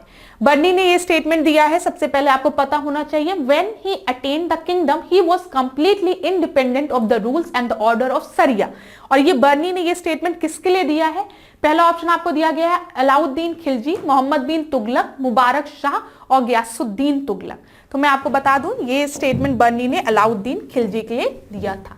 ए जो है वो आपका सही उत्तर है। अच्छा, अलाउद्दीन खिलजी ने स्वयं को सिकंदर सानी की उपाधि दी थी, ठीक है, ये चीज याद रखिएगा। सिकंदर सानी की उपाधि किसने ली थी? तो अलाउद्दीन खिलजी ने ली थी, ठीक है। क्यों ली थी? क्योंकि वो अलेक्जेंडर की तरह अपने आप को भी विश्व विजेता बनाना चाहता था। ये चीज दिमाग में रखिएगा, अपने पेपर में पूछता है। अगला प्रश्न हम देखते हैं 21वां। नाभिक के अलावा कोशिका के किस कोशिकांग में डीएनए होता है? In addition to the nucleus which cell organ of the cell contain DNA. ठीक है, न्यूक्लियस में तो डीएनए होता है, और कहां पर डीएनए प्रेजेंट होता है, ये एक प्रश्न है, इंपॉर्टेंट प्रश्न है। पहला आपको दिया गया है तारक केंद्र, फिर आपको दिया गया गोल्जी उपकरण, गोल्गी बॉडी, इसको गोल्गी बॉडी ही करना, गोल्जी उपकरण मत करना, ठीक है। लाइजोसोम, और आखिरी आपको दिया गया है माइटोकॉन्ड्रिया। तो मैं आपको बता दूं, माइटोकॉन्ड्रिया में डीएनए प्रेजेंट होता है। और अक्सर पेपर में पूछता है पावर हाउस ऑफ सेल किसको कहते हैं? वो भी हम माइटोकॉन्ड्रिया को ही कहते हैं, ठीक है, ये याद रखिएगा, पावर हाउस कहलाता है ये, ठीक है। लाइजोसोम की जब हम बात करते हैं तो इसको हम सुसाइडल बैग कहते हैं, ठीक है, सुसाइडल बैग। दोनों चीज याद रखिएगा क्लास। डी जो है आपका सही उत्तर है। 22वें प्रश्न को देखते हैं हम। राइबोफ्लेविन किस विटामिन का रासायनिक नाम है? Riboflavin is the chemical name of which vitamin? ये प्रश्न हमने इसी तरीके का प्रश्न पहले भी डिस्कस किया है, और विटामिन से प्रश्न बनते हैं पेपर में। कभी आपसे सोर्स पूछ लेगा कि क्या सोर्स है इन विटामिन का, कभी आपसे पूछ लेता है कि इन विटामिन की कमी से कौन सी बीमारी होती है, आज उनका केमिकल नेम दिया है, ये पूछ लिया है आपसे। तो यहाँ पे देखिए vitamin B1, B2, B12, BK दिया है। तो मैं आपको बता दूं, विटामिन बी जो है वो आपका क्या है? वो आपका राइबोफ्लेविन है, ठीक है। B2 देखिए, राइबोफ्लेविन यहाँ पे लिखा हुआ है, देखिए क्लास, राइबोफ्लेविन। अच्छा, मैंने आपको बताया था थिया री निया पेंट ऐसे करके, थिया थाइमीन, B1 जो है थिया री निया, ठीक है, अभी इतना याद रखो। तो थियामीन की बात जब हम करेंगे तो ये B1 हो गया, ये B2 हो गया, तो B2 राइबोफ्लेविन हो गया, ठीक है। या इसके स्रोत क्या क्या है? पनीर, अंडे, ये सब, ठीक है। यहां पे इसकी कमी से, मतलब अगर ये डेफिशिएंसी में होगा तो इसके क्या होता है? किलोसिस रोग होता है, ये याद रखिएगा, किलोसिस रोग का याद रखिएगा, ठीक है। अब क्लास यहाँ पे एक चीज इंपॉर्टेंट पॉइंट लिखी हुई है, तभी मैं आपको बता दे रही हूं थोड़ा सा। यहाँ पे क्या लिखा हुआ है कि ADEK, मतलब डेका याद रखो, अगर याद रख सकते हो डेका। जब भी हम डेका की बात करेंगे तो ये वो विटामिन होते हैं जो कि फैट सॉल्युबल होते हैं, DEKA, ठीक है। Vitamin D, vitamin E, vitamin के और ए जो होते हैं वो आपके फैट सॉल्युबल होते हैं, वसा में घुलनशील होते हैं ये, ठीक है, घुल जाते हैं फैट में। और वाटर सॉल्युबल में आपका कौन सा हो गया? बी और सी। इसीलिए कभी कभी पूछा जाता है कि जब यूरिनेशन होता है, यूरिन निकलती है, तो उसमें कौन से विटामिन आपके प्रेजेंट होते हैं? तो ये दोनों आपके वाटर सॉल्युबल होते हैं, इसीलिए हो सकता है यूरिन में ये दोनों विटामिन आपके प्रेजेंट हो। ये चीज याद रखिएगा, पेपर में प्रश्न यहां से बना है, इसलिए मैं आपको बता रही हूं। यहां पर इतनी चीजें क्लियर हो गई। चलिए यहां पे देखिए, विटामिन B1 थाइमीन, मैंने आपको बताया थिया से याद रखोगे थाइमीन, विटामिन B2 राइबोफ्लेविन, ठीक है। इसी तरीके से विटामिन B5 की बात करेंगे, नियासिन, ठीक है। विटामिन B6 की बात करेंगे, प्यारिडॉक्सिन। यहां पे मैंने आपको क्या बताया, आप ऐसे इमेजिन करो, थिया एक लड़की है, थिया री निया प्यारी, ठीक है, ऐसे करके। तो थाइमीन, राइबोफ्लेविन, ठीक है, नियासिन, और यहां पे आपका हो गया पैरिडॉक्सिन। B7 आपका बायोटीन, B7 क्या हो गया, बायोटीन, और फिर आपका यहां पर हो गया B9 फोलिक एसिड। हम 23rd प्रश्न को देखते हैं। 23rd क्वेश्चन को देखिए, एक व्यक्तिगत पौधे अथवा जंतु या एक व्यक्तिगत जाति और वातावरण से उसके संबंधों एवं प्रभावों का अध्ययन किया जाता है। An individual plant or animal or its relationship and the influence with an individual race and environment is studies। देखिए क्लास, यहां पे मैं आपको एक बात बता दूं, यहां पे एक पर्टिकुलर स्पीशीज की बात हो रही है, ठीक है, पर्टिकुलर स्पीशीज की बात हो रही है, इंडिविजुअल प्लांट्स और एनिमल और इट्स रिलेशंस। तो पहला आपको दिया गया है स्वयं पारिस्थितिकी में एंड ऑर्टिकोलॉजी। तो यहां पे इसको आप एक काम करिएगा, हिंदी में भी ना यही टर्म लिखिएगा, स्वयं पारिस्थितिकी मत लिखिएगा, एंड ऑर्टिकोलॉजी ही लिखिएगा, तभी आप इसके सही उत्तर पे पहुंच सकते हैं। यहां पे जो सही उत्तर है वो है एंड इन ऑर्टिकोलॉजी, ठीक है। जब भी हम कम्युनिटी इकोलॉजी की बात करते हैं तो कम्युनिटी में अलग अलग तरीके के स्पीशीज की हम बात करते हैं। आप खुद सोचिए, जब भी हम आम उसमें कम्युनिटी की बात करते हैं तो यहाँ पे हिंदू, मुस्लिम, सब, सिख, ईसाई सब की बात करते हैं। इसी तरीके से जब हम इन्वायरमेंट में इसको पढ़ते हैं, हम कम्युनिटी की बात करते हैं, तो उस कम्युनिटी में डिफरेंट स्पीशीज की हम बात करते हैं, जंतु की, जीव जंतु की बात हम करते हैं, ठीक है। पॉपुलेशन की जब हम बात करते हैं, पॉपुलेशन इकोलॉजी, तो पॉपुलेशन इकोलॉजी में हम एक तरीके के स्पीशीज की बात करते हैं। एक एग्जाम्पल से समझाऊंगी, समझ में आ जाएगा। जब हम सेंसस की बात करते हैं, 2011 के सेंसस की जनगणना की बात करते हैं, तो इस जनगणना में खाली हम लोग हम लोग अपनी ह्यूमंस की बात कर रहे हैं ना। ऐसा तो है नहीं कि जब 2011 की जनगणना की जा रही है तो वहां पे पूछा जा रहा है कितनी भेड़ हैं, कितनी बकरियां हैं, कितने गाय हैं, कितने कुत्ते हैं। वहां पे बस यही पूछा जाता है कि आपके परिवार में कौन कौन से मेंबर्स हैं, मतलब सिमिलर स्पीशीज को एक जगह रखते हैं जब हम हैं, तो वहां पे हम पॉपुलेशन की बात करते हैं, ठीक है। ऐसे ही टेरेस्ट्रियल इकोलॉजी की जब हम बात करते हैं तो टेरेस्ट्रियल इकोलॉजी में आपके सारे जीव जंतु आ जाएंगे, एक टेरेस्ट्री आ जाएगी, ठीक है, स्थल, एक पूरा स्थल आ जाएगा, ठीक है। जैसे जो भी स्थल, एक हमने एक लैंड पोर्शन लिया, एक जंगल लिया, और इस जंगल में कितने शेर हैं, बकरियां हैं, पक्षी हैं, पौधे हैं, सब, ये चीज समझ में आई ना। तो पॉपुलेशन की जब भी हम बात करते हैं तो हम सिमिलर स्पीशीज की बात करते हैं, उनके नंबर्स की बात करते हैं जो एक तरीके के होते हैं, ठीक है, जैसे हम ह्यूमंस, ठीक है। तो यहाँ पे ऑर्टिकोलॉजी होगा। क्यों ऑर्टिकोलॉजी हो? क्योंकि इंडिविजुअल्स की बात कर रहे हैं, इंडिविजुअल प्लांट्स या फिर इंडिविजुअल एनिमल्स की बात कर रहे हैं, और हम उनके रिलेशनशिप को स्टडी करने की बात कर रहे हैं, ठीक है। देखिए ए जो है वो आपका सही है। यहाँ पे क्या लिखा है, जब भी हम ऑर्टिकोलॉजी की बात करते हैं तो ऑर्टिकोलॉजी में जंतु या एक व्यक्तिगत जाति और वातावरण के संबंध और प्रभावों का अध्ययन किया जाता है। ये चीज याद रखिएगा, मैंने आपको समझा दिया एग्जाम्पल देके, बहुत इजी एग्जाम्पल देके। हम 24th क्वेश्चन को देखते हैं। 24th क्वेश्चन देखिए, निम्नलिखित में से कौन सा युग्म सुमेलित नहीं है? Which one of the following is not correctly matched? पहला आपको दिया गया समाजवाद के प्रवर्तक आचार्य नरेंद्र देव, हाँ आचार्य नरेंद्र देव आपके सोशलिज्म के प्रमोटर हैं, ठीक है। दूसरा निर्मल हृदय के संस्थापक मदर टेरेसा, फाउंडर ऑफ निर्मल हृदय मदर टेरेसा, एकदम सही है। पवनार आश्रम की स्थापना अरबिंदो घोष, और आखिरी आपको दिया गया आनंद वन की स्थापना बाबा आमटे। तो मैं आपको बता दूं यहाँ पे नॉट करेक्टली मैच बोला है। पहला प्रमोटर ऑफ सोशलिज्म आचार्य नरेंद्र देव हैं, फाउंडर ऑफ निर्मल हृदय मदर टेरेसा है, एस्टैब्लिशमेंट ऑफ पवनार आश्रम अरबिंदो घोष नहीं है, ठीक है यहाँ पर, और एस्टैब्लिशमेंट ऑफ आनंद वन आपका बाबा आमटे हैं। यहाँ पे अरबिंदो घोष नहीं होगा, यहाँ पर सरदार वल्लभ भाई पटेल होगा, सॉरी सरदार वल्लभ भाई पटेल नहीं, विनोबा भावे, ठीक है, ये याद रखिएगा गलती से। यहाँ पे मैंने आपसे क्या कहा, इस क्वेश्चन को देखिए, एस्टैब्लिशमेंट ऑफ पवनार आश्रम जो है वो विनोबा भावे द्वारा स्थापित किया गया था, ठीक है, विनोबा भावे याद रखिएगा। यहाँ पे देख लीजिए, हम इसको वेरीफाई भी कर लेते हैं, जो मैंने आपको बताया है व्याख्या में सही उत्तर आपका सी दिया गया है, ठीक है। अब यहाँ पे देखिए क्या लिखा है, पवनार आश्रम की स्थापना विनोबा भावे द्वारा की गई थी, ठीक है। इतनी चीजें क्लियर हो गई। चलिए अगला प्रश्न देखते हैं, 25वां प्रश्न। 25वां प्रश्न है, संविधान के किस अनुच्छेद में कानून का समान संरक्षण प्रावधानित है, ठीक है। Which article of the constitution provide for the equal protection of law, equal protection of law की बात की गई है अनुच्छेद 12, 13, 14, 15। तो मैं बता दूं आपको, equal protection of law, equality before the law, दोनों कहां पे बात की गई है? 14 में बात की गई है, ठीक है। आर्टिकल 14 में बात की गई है समता या समानता के अधिकार की, याद रखिएगा ये, equal protection of law and protection before law, दोनों। चलिए, इतनी चीजें क्लियर हो गई। अब 26 क्वेश्चन को देखिए। पंचायती राज व्यवस्था में निम्न में से कौन सी सीमित संबंधित, पंचायती राज व्यवस्था से निम्न में से कौन सी समिति, यहां पे समिति करिए, यहां पे समिति करिए, पंचायती राज व्यवस्था में निम्न में से कौन सी समिति, समिति सही है, समिति सही है, समिति संबंधित नहीं है, ठीक है।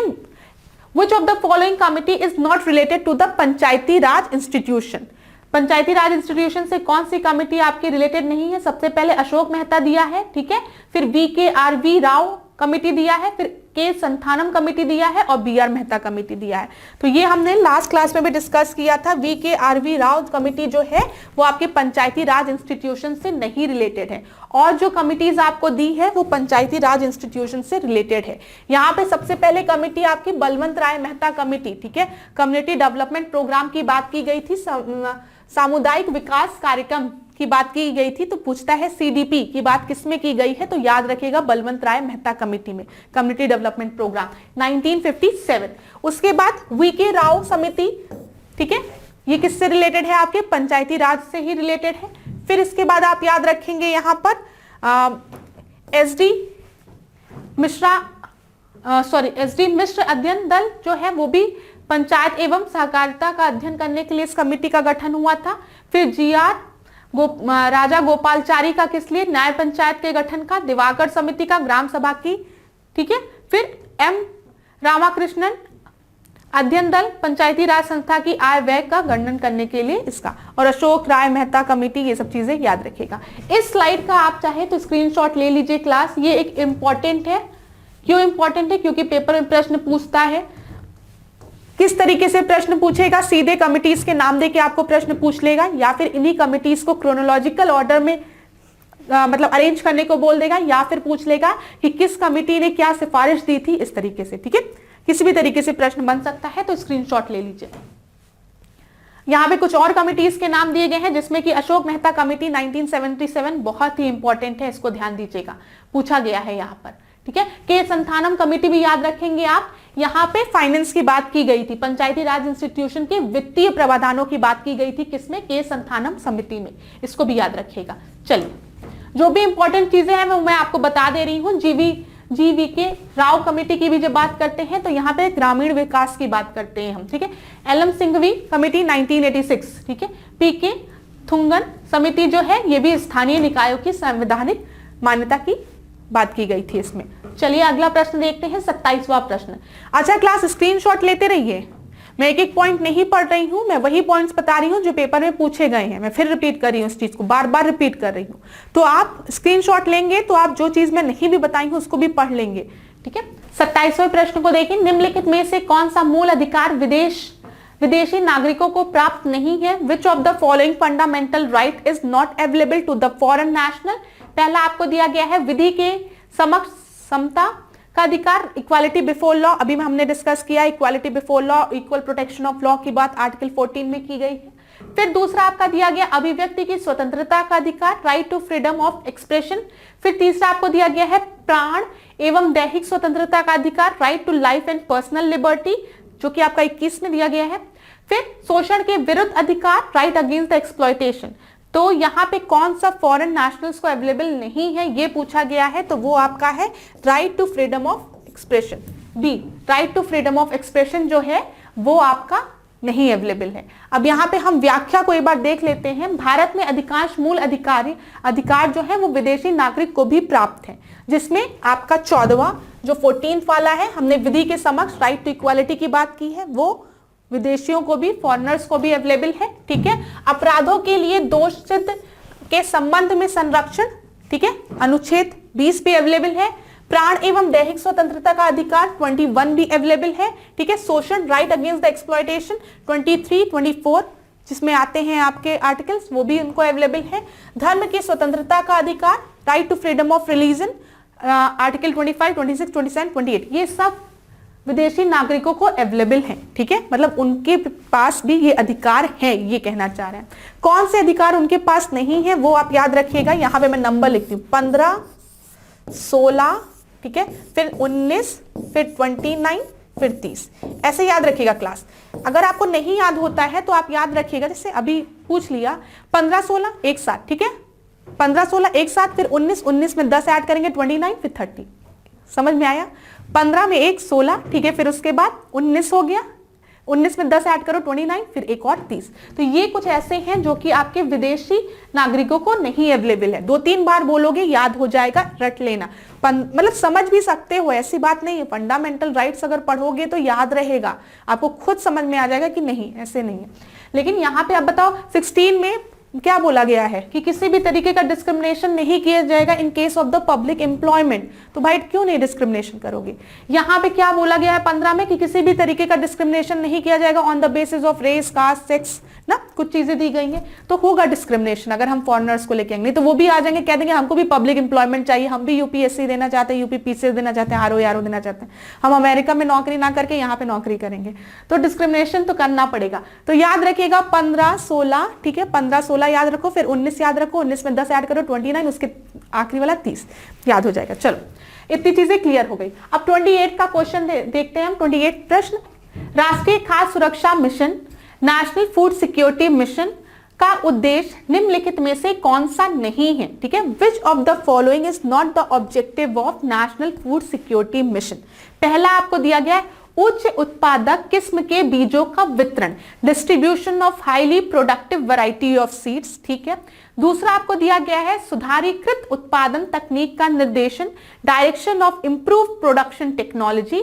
थर्ड दिया गया खाद्य सुविधाओं को सुदृढ़ करना, स्ट्रेंथनिंग द क्रेडिट फैसिलिटीज। और आखिरी आपको दिया गया फसलों की नई विकसित किस्मों का प्रचार प्रसार करना। ठीक है, to propagate the newly developed varieties of crop. यहां पे नॉट बोला गया है, तो मैं आपको बता दूं नॉट में आपका क्या हो जाएगा, आपका सी हो जाएगा, स्ट्रेटनिंग द क्रेडिट फैसिलिटीज, साख सुविधाओं को सुदृढ़ करना। ये नेशनल फूड सिक्योरिटी का काम नहीं है, सिक्योरिटी मिशन का काम नहीं। चलिए अच्छा, ये याद रखिएगा 16 अक्टूबर को ना हम प्रतिवर्ष किस तरीके से मनाते हैं, विश्व खाद्य दिवस के तरीके से मनाते हैं, ये याद रखिएगा 16 अक्टूबर।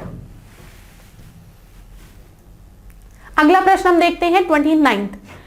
निम्न में से कौन सा राष्ट्र बिम्स्टेक का सदस्य नहीं है। Which of the following nation is not a member of BIMSTEC. पहला श्रीलंका दिया है, म्यांमार दिया है, सिंगापुर दिया है, थाईलैंड दिया है। तो यहां पे जो सही उत्तर है वो आपका क्या है, सिंगापुर। अब यहां पर देखिए आप, ये बिम्स्टेक के मेंबर्स दिए गए हैं आपके, कौन कौन है, बांग्लादेश है, श्रीलंका है, इंडिया है, नेपाल है, भूटान है, थाईलैंड है और म्यांमार है। देखिए ऐसे भी आप याद कर सकते हैं। यहां पे बी से क्या हो गया, बांग्लादेश हो गया और भूटान हो गया। ठीक है, आई से आप याद कर लो इंडिया हो गया। ठीक है, एम से आप याद कर लो म्यांमार हो गया। ठीक है, एस से याद कर लो श्रीलंका हो गया, टी से याद कर लो थाईलैंड हो गया। ठीक है, फिर ई से नेपाल का ई याद कर लो, ई से नेपाल हो गया और सी को ऐसे ही रहने दो। तो इस तरीके से भी याद कर सकते हो अगर मन करे तो। वैसे तो अगर हम बिम्स्टेक का फुल फॉर्म देखेंगे तो ये होता Bay of Bengal Initiative for Multi Sectoral Technical and Economic Cooperation. ठीक है, यहां पे तो मैंने आपको याद करने का ट्रिक बताया, इसका फुल फॉर्म ये याद रखिएगा, ये जो लिखा है ये Bay of Bengal Initiative for the Multi Sectoral Technical and Economic Corporation. मैंने आपको बता दिया, बी से आप याद कर लो भूटान बांग्लादेश, आई से याद कर लो इंडिया, एम से याद कर लो म्यांमार। ठीक है, उसके बाद एस से याद कर लो श्रीलंका, टी से याद कर लो थाईलैंड, ई सी मतलब सी वाला भूल जाना, ई से याद कर लो नेपाल। बस हो गया। चलिए ये तो मैंने आपको ट्रिक बता दी, अगर आपका मन करे तो आप उस तरीके से याद कर सकते हैं। सही उत्तर सी था। चलिए 30th क्वेश्चन को देखिए, 30वें प्रश्न को देखिए। कागज लुगदी बनाने हेतु कौन सा कच्चा पदार्थ प्रयुक्त किया जाता है। ठीक है, for making the paper pulp which raw material is used. ये एक रिपीटेड क्वेश्चन है जो हमने पहले के क्वेश्चन में डिस्कस किया है। पेपारिन, पॉपुलर, ठीक है, खोई, बागोस या फिर पैडी स्ट्रॉ। तो यहाँ पे आपका बैगेज जो है, जो खोई है, बागोस जो है, बगासे बगासे सॉरी बगासे, इसको बगासे बोलते हैं। बगासे जो है वो आपका यूज होता है किसमें, पेपर को बनाने में, ठीक है, पेपर पल्प। चलिए 31st क्वेश्चन देखिए, मृग मरीचिका का कारण है, what is the reason for mirage. पहला है प्रकाश का व्यक्तीकरण, ठीक है, इंटरफेरेंस ऑफ लाइट, फिर प्रकाश का विवर्तन, डिफ्रैक्शन ऑफ लाइट, फिर प्रकाश का ध्रुवण, पोलराइजेशन ऑफ लाइट, फिर आखिरी आपका प्रकाश का पूर्ण आंतरिक परावर्तन, total internal reflection of light. तो मैं आपको बता दूं जो मिराज बनता है, ठीक है, जो मृग मरीचिका, अरे बाप रे, मृग मरीचिका जो आपकी बनती है वो किसके कारण बनती है, टोटल इंटरनल रिफ्लेक्शन के कारण, ठीक है, TIR के कारण, टोटल इंटरनल रिफ्लेक्शन के कारण। अरे वही जब आप लोग रेगिस्तान में घूमोगे या कभी कभी जब रेगिस्तान में इंसान घूमता है तो उसको ऐसा फील होता है कि सामने नदी है, ठीक है, उसको पानी पानी दिखता है, और वो जब दौड़ के जाता है तो वहां पे पानी नहीं रहता है। ऐसे कभी कभी ना रोड पे जब ट्रेवल करो, बहुत दूर डिस्टेंस ट्रेवल करो रोड पे कार से, तो आपको लगता है अरे वहां पे पानी है, लेकिन जब आप पास जाके देखते हो तो वहां पे पानी नहीं रहता है, ठीक है। ये किसकी वजह से होता है, टोटल इंटरनल रिफ्लेक्शन की वजह से होता है। ऑप्टिकल फाइबर में कौन सा फिनोमिना होता है, पूछा जाता है पेपर में, टोटल इंटरनल रिफ्लेक्शन, याद रखिएगा ये सब चीजें। चलिए अगला प्रश्न हम देखते हैं 32nd क्वेश्चन। 32nd क्वेश्चन को ध्यान से देखिए, चंद्रमा हेतु पृथ्वी से भेजे गए आंतरिक मिशनों के संदर्भ में निम्नलिखित कथनों पर विचार कीजिए। चंद्रमा की कक्षीय परिक्रमा करने वाला पहला अंतरिक्ष यान लूना 10 था। The first spacecraft to orbit the moon was Luna 10। चंद्रमा की कक्षा में पहुंचने वाला पहला मानव युक्त अंतरिक्ष मिशन अपोलो 7 था, ठीक है। The first manned space mission to orbit the moon was Apollo 7। Third है चंद्रमा की सतह पर उतरने वाला अंतिम मानव युक्त अंतरिक्ष मिशन अपोलो 17 था। The last manned space mission to land on the lunar surface was Apollo 17। और आखिरी आपको दिया गया है तो चंद्रमा की सतह पर सफलतापूर्वक सुरक्षित उतरने वाला पहला अंतरिक्ष मिशन अपोलो 11 था। The first space mission to be successfully land safely on the lunar surface was Apollo 11। अब मैं आपसे क्या कह रही हूं क्लास, एक काम करना आप लोग इसको थोड़ा पॉज कर लेना इस समय, ठीक है, और इसको पूरा पढ़ डालो। मैंने बहुत तेजी से पढ़ा है, कई बच्चों को तो समझ ही में नहीं आया होगा कि मैंने इतनी देर में बोला क्या। तो आप क्या करो, वीडियो को पॉज करो, इस पूरे प्रश्न को इंग्लिश हिंदी जिस भी माध्यम में आप प्रश्नों को सॉल्व कर रहे हैं उस माध्यम में पढ़िए, मैं आपको सही उत्तर बताती हूँ। यहाँ पे करेक्ट बोला गया है, which of the following are correct, तो सही उत्तर आपका सी हो जाएगा। 1 और 3 जो है कि जो first spacecraft to orbit the moon was lunar 10 सही है, और last manned space mission to land on the lunar surface was Apollo 17, ये आपका ये दोनों सही है, ठीक है। ये आपकी व्याख्या दी गई है, इस व्याख्या को एक बार आप लोग पढ़ जरूर लीजिएगा। 33वां प्रश्न हम देखते हैं। अच्छा, इसको मैं एक बार ऐसे थोड़ा पॉज कर लूं, अगर आप चाहें तो इसका स्क्रीनशॉट ले लीजिए, बाद में पढ़ लीजिएगा। चलिए 33वें प्रश्न को हम देखते हैं। बिस्मार्क ऑफ इंडिया किसे कहा जाता है, बहुत ही आसान प्रश्न है।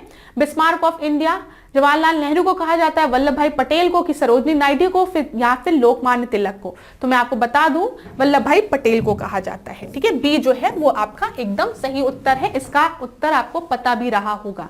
और स्टैचू ऑफ यूनिटी, ठीक है, स्टैचू ऑफ यूनिटी किसकी है, सरदार वल्लभ भाई पटेल की। इनको किस लिए याद किया जाता है, इंटीग्रेशन के लिए ना। 34 प्रश्न को हम देखते हैं। अंतरराष्ट्रीय नागरिक उड़ान दिवस कब मनाया जाता है, when is international civil aviation day celebrated. तो ये आपका कब मनाया जाता है, 1 दिसंबर, 7 नवंबर, 10 नवंबर या फिर 7 दिसंबर को। तो इंटरनेशनल सिविल एविएशन डे जो है वो 7 दिसंबर को मनाया जाता है।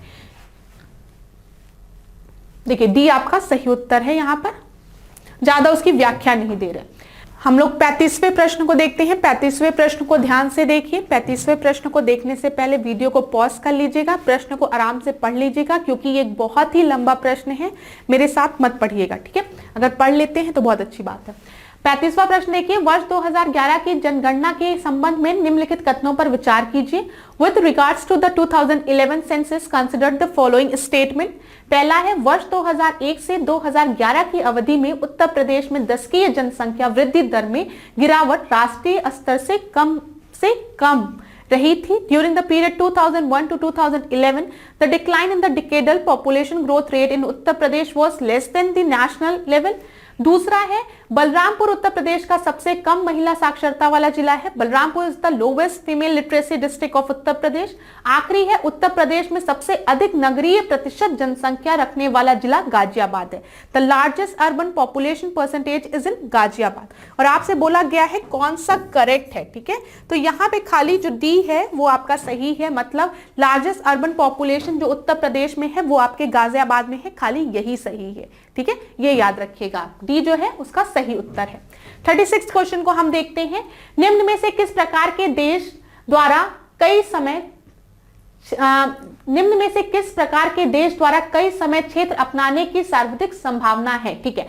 यहां पे बोला गया कौन सी ऐसी कंट्रीज हैं जो कि एक से ज्यादा टाइम जोन रखती हैं, ये प्रश्न पूछा गया है, ठीक है। पहला ऑप्शन आपको दिया गया एक देश जिसका विशाल देशांतरीय विस्तार है, ठीक है, a country with a vast longitudinal expansion. दूसरा है आपका एक देश जिसका विशाल अक्षांशीय विस्तार है, ठीक है, a country with the vast latitudinal expansion. फिर थर्ड है आपका एक देश जिसमें ऊंचाई संबंधी बड़ी विभिन्नता विद्यमान है, a country in which there is a large variation in altitude. और आखिरी आपका है एक देश भूमध्य रेखा से बहुत दूर स्थित, a country which is located far away from the equator. तो मैं आपको बता दूं ऐसी कंट्रीज जहां पे जो लॉन्गिट्यूडनल एक्सपेंशन है ना वो ज्यादा होता है, वो एक से ज्यादा टाइम जोन रखती है, ठीक है। तो यहां पर ए जो है वो आपका सही उत्तर होगा, लॉन्गिट्यूडनल लैटिट्यूडनल, ठीक है, लॉन्गिट्यूडनल ज्यादा होगा, तो ए आपका सही उत्तर है। अगला प्रश्न हम देखते हैं 37वां प्रश्न। यहाँ पे प्रधानमंत्री किसान मानधन योजना के संदर्भ में कुछ कथन दिए हैं, उन पे हमें विचार करना है कि इनमें से कौन से कथन सही हैं, ठीक है। सबसे पहला कथन है ये किसानों के लिए वृद्धावस्था पेंशन योजना है, ठीक है, it is an old age pension scheme for the farmers. दूसरा आपको दिया गया यह योजना 18 से 40 वर्ष की आयु वर्ग के किसानों के लिए स्वैच्छिक और अंशदायी है, ठीक है। The scheme is voluntary and contributory for the farmers in the age group of 18 to 40 years, ठीक है। फिर तीसरा है आपका भारतीय जीवन बीमा निगम पेंशन निधि के प्रबंधन और पेंशन भुगतान हेतु उत्तरदायी है। Life insurance corporation of India will be responsible for the management of pension funds and pension payment. तो यहाँ पे ये जो 3 स्टेटमेंट दिए गए हैं प्रधानमंत्री किसान मानधन योजना से, वो तीनों स्टेटमेंट आपके सही हैं, इसीलिए उत्तर क्या हो जाएगा, डी इसका सही उत्तर हो जाएगा, ठीक है। यहाँ पे याद रखिएगा इसको लॉन्च कब किया गया था, 12 सितंबर 2019 को रांची से इसको लॉन्च किया गया था, ठीक है, शुभारंभ इसका किया गया था। और इसमें 18 से 40 वर्ष तक के फार्मर्स को, किसानों को शामिल किया गया है, जो कि प्रीमियम के में 55 से लेके 200 रुपए सबमिट करेंगे, 55 से 200 तक आप पैसों को सबमिट कर सकते हैं। और एक बार जब किसान की उम्र 60 से ज्यादा हो जाएगी, 60 वर्ष पूरी हो जाएगी, तो उसे हर मंथ 300 रुपए का 3000 का पेंशन मिलेगा, 3000 याद रखिएगा, 3000 रुपए का मासिक किस्त दिया जाएगा। ये चीज हो गई। अगला प्रश्न हम देखते हैं, भारत के सांस्कृतिक इतिहास के संदर्भ में संधार, निरमधार और सर्वोत्तभद्र शब्द निम्न में से किससे संबंधित है। तो in the context of the cultural history of India the word Sandhar, फिर उसका निरमधार और सर्वोत्तभद्र, ठीक है, शब्द are related to which of the following, किस चीज से रिलेटेड है ये पूछा गया। सबसे पहले शवाधान संबंधी टीलों से, ठीक है, बुद्ध की प्रतिमाओं से, फिर मंदिरों से, या फिर जैन बिहारों से। Burial mounds, statue of Buddha, temple या फिर जैन बिहार। तो मैं आपको बता दूं ये आपके टेम्पल से रिलेटेड होते हैं, ठीक है, टेम्पल से रिलेटेड है ये शब्द। सी जो है वो आपका सही उत्तर है।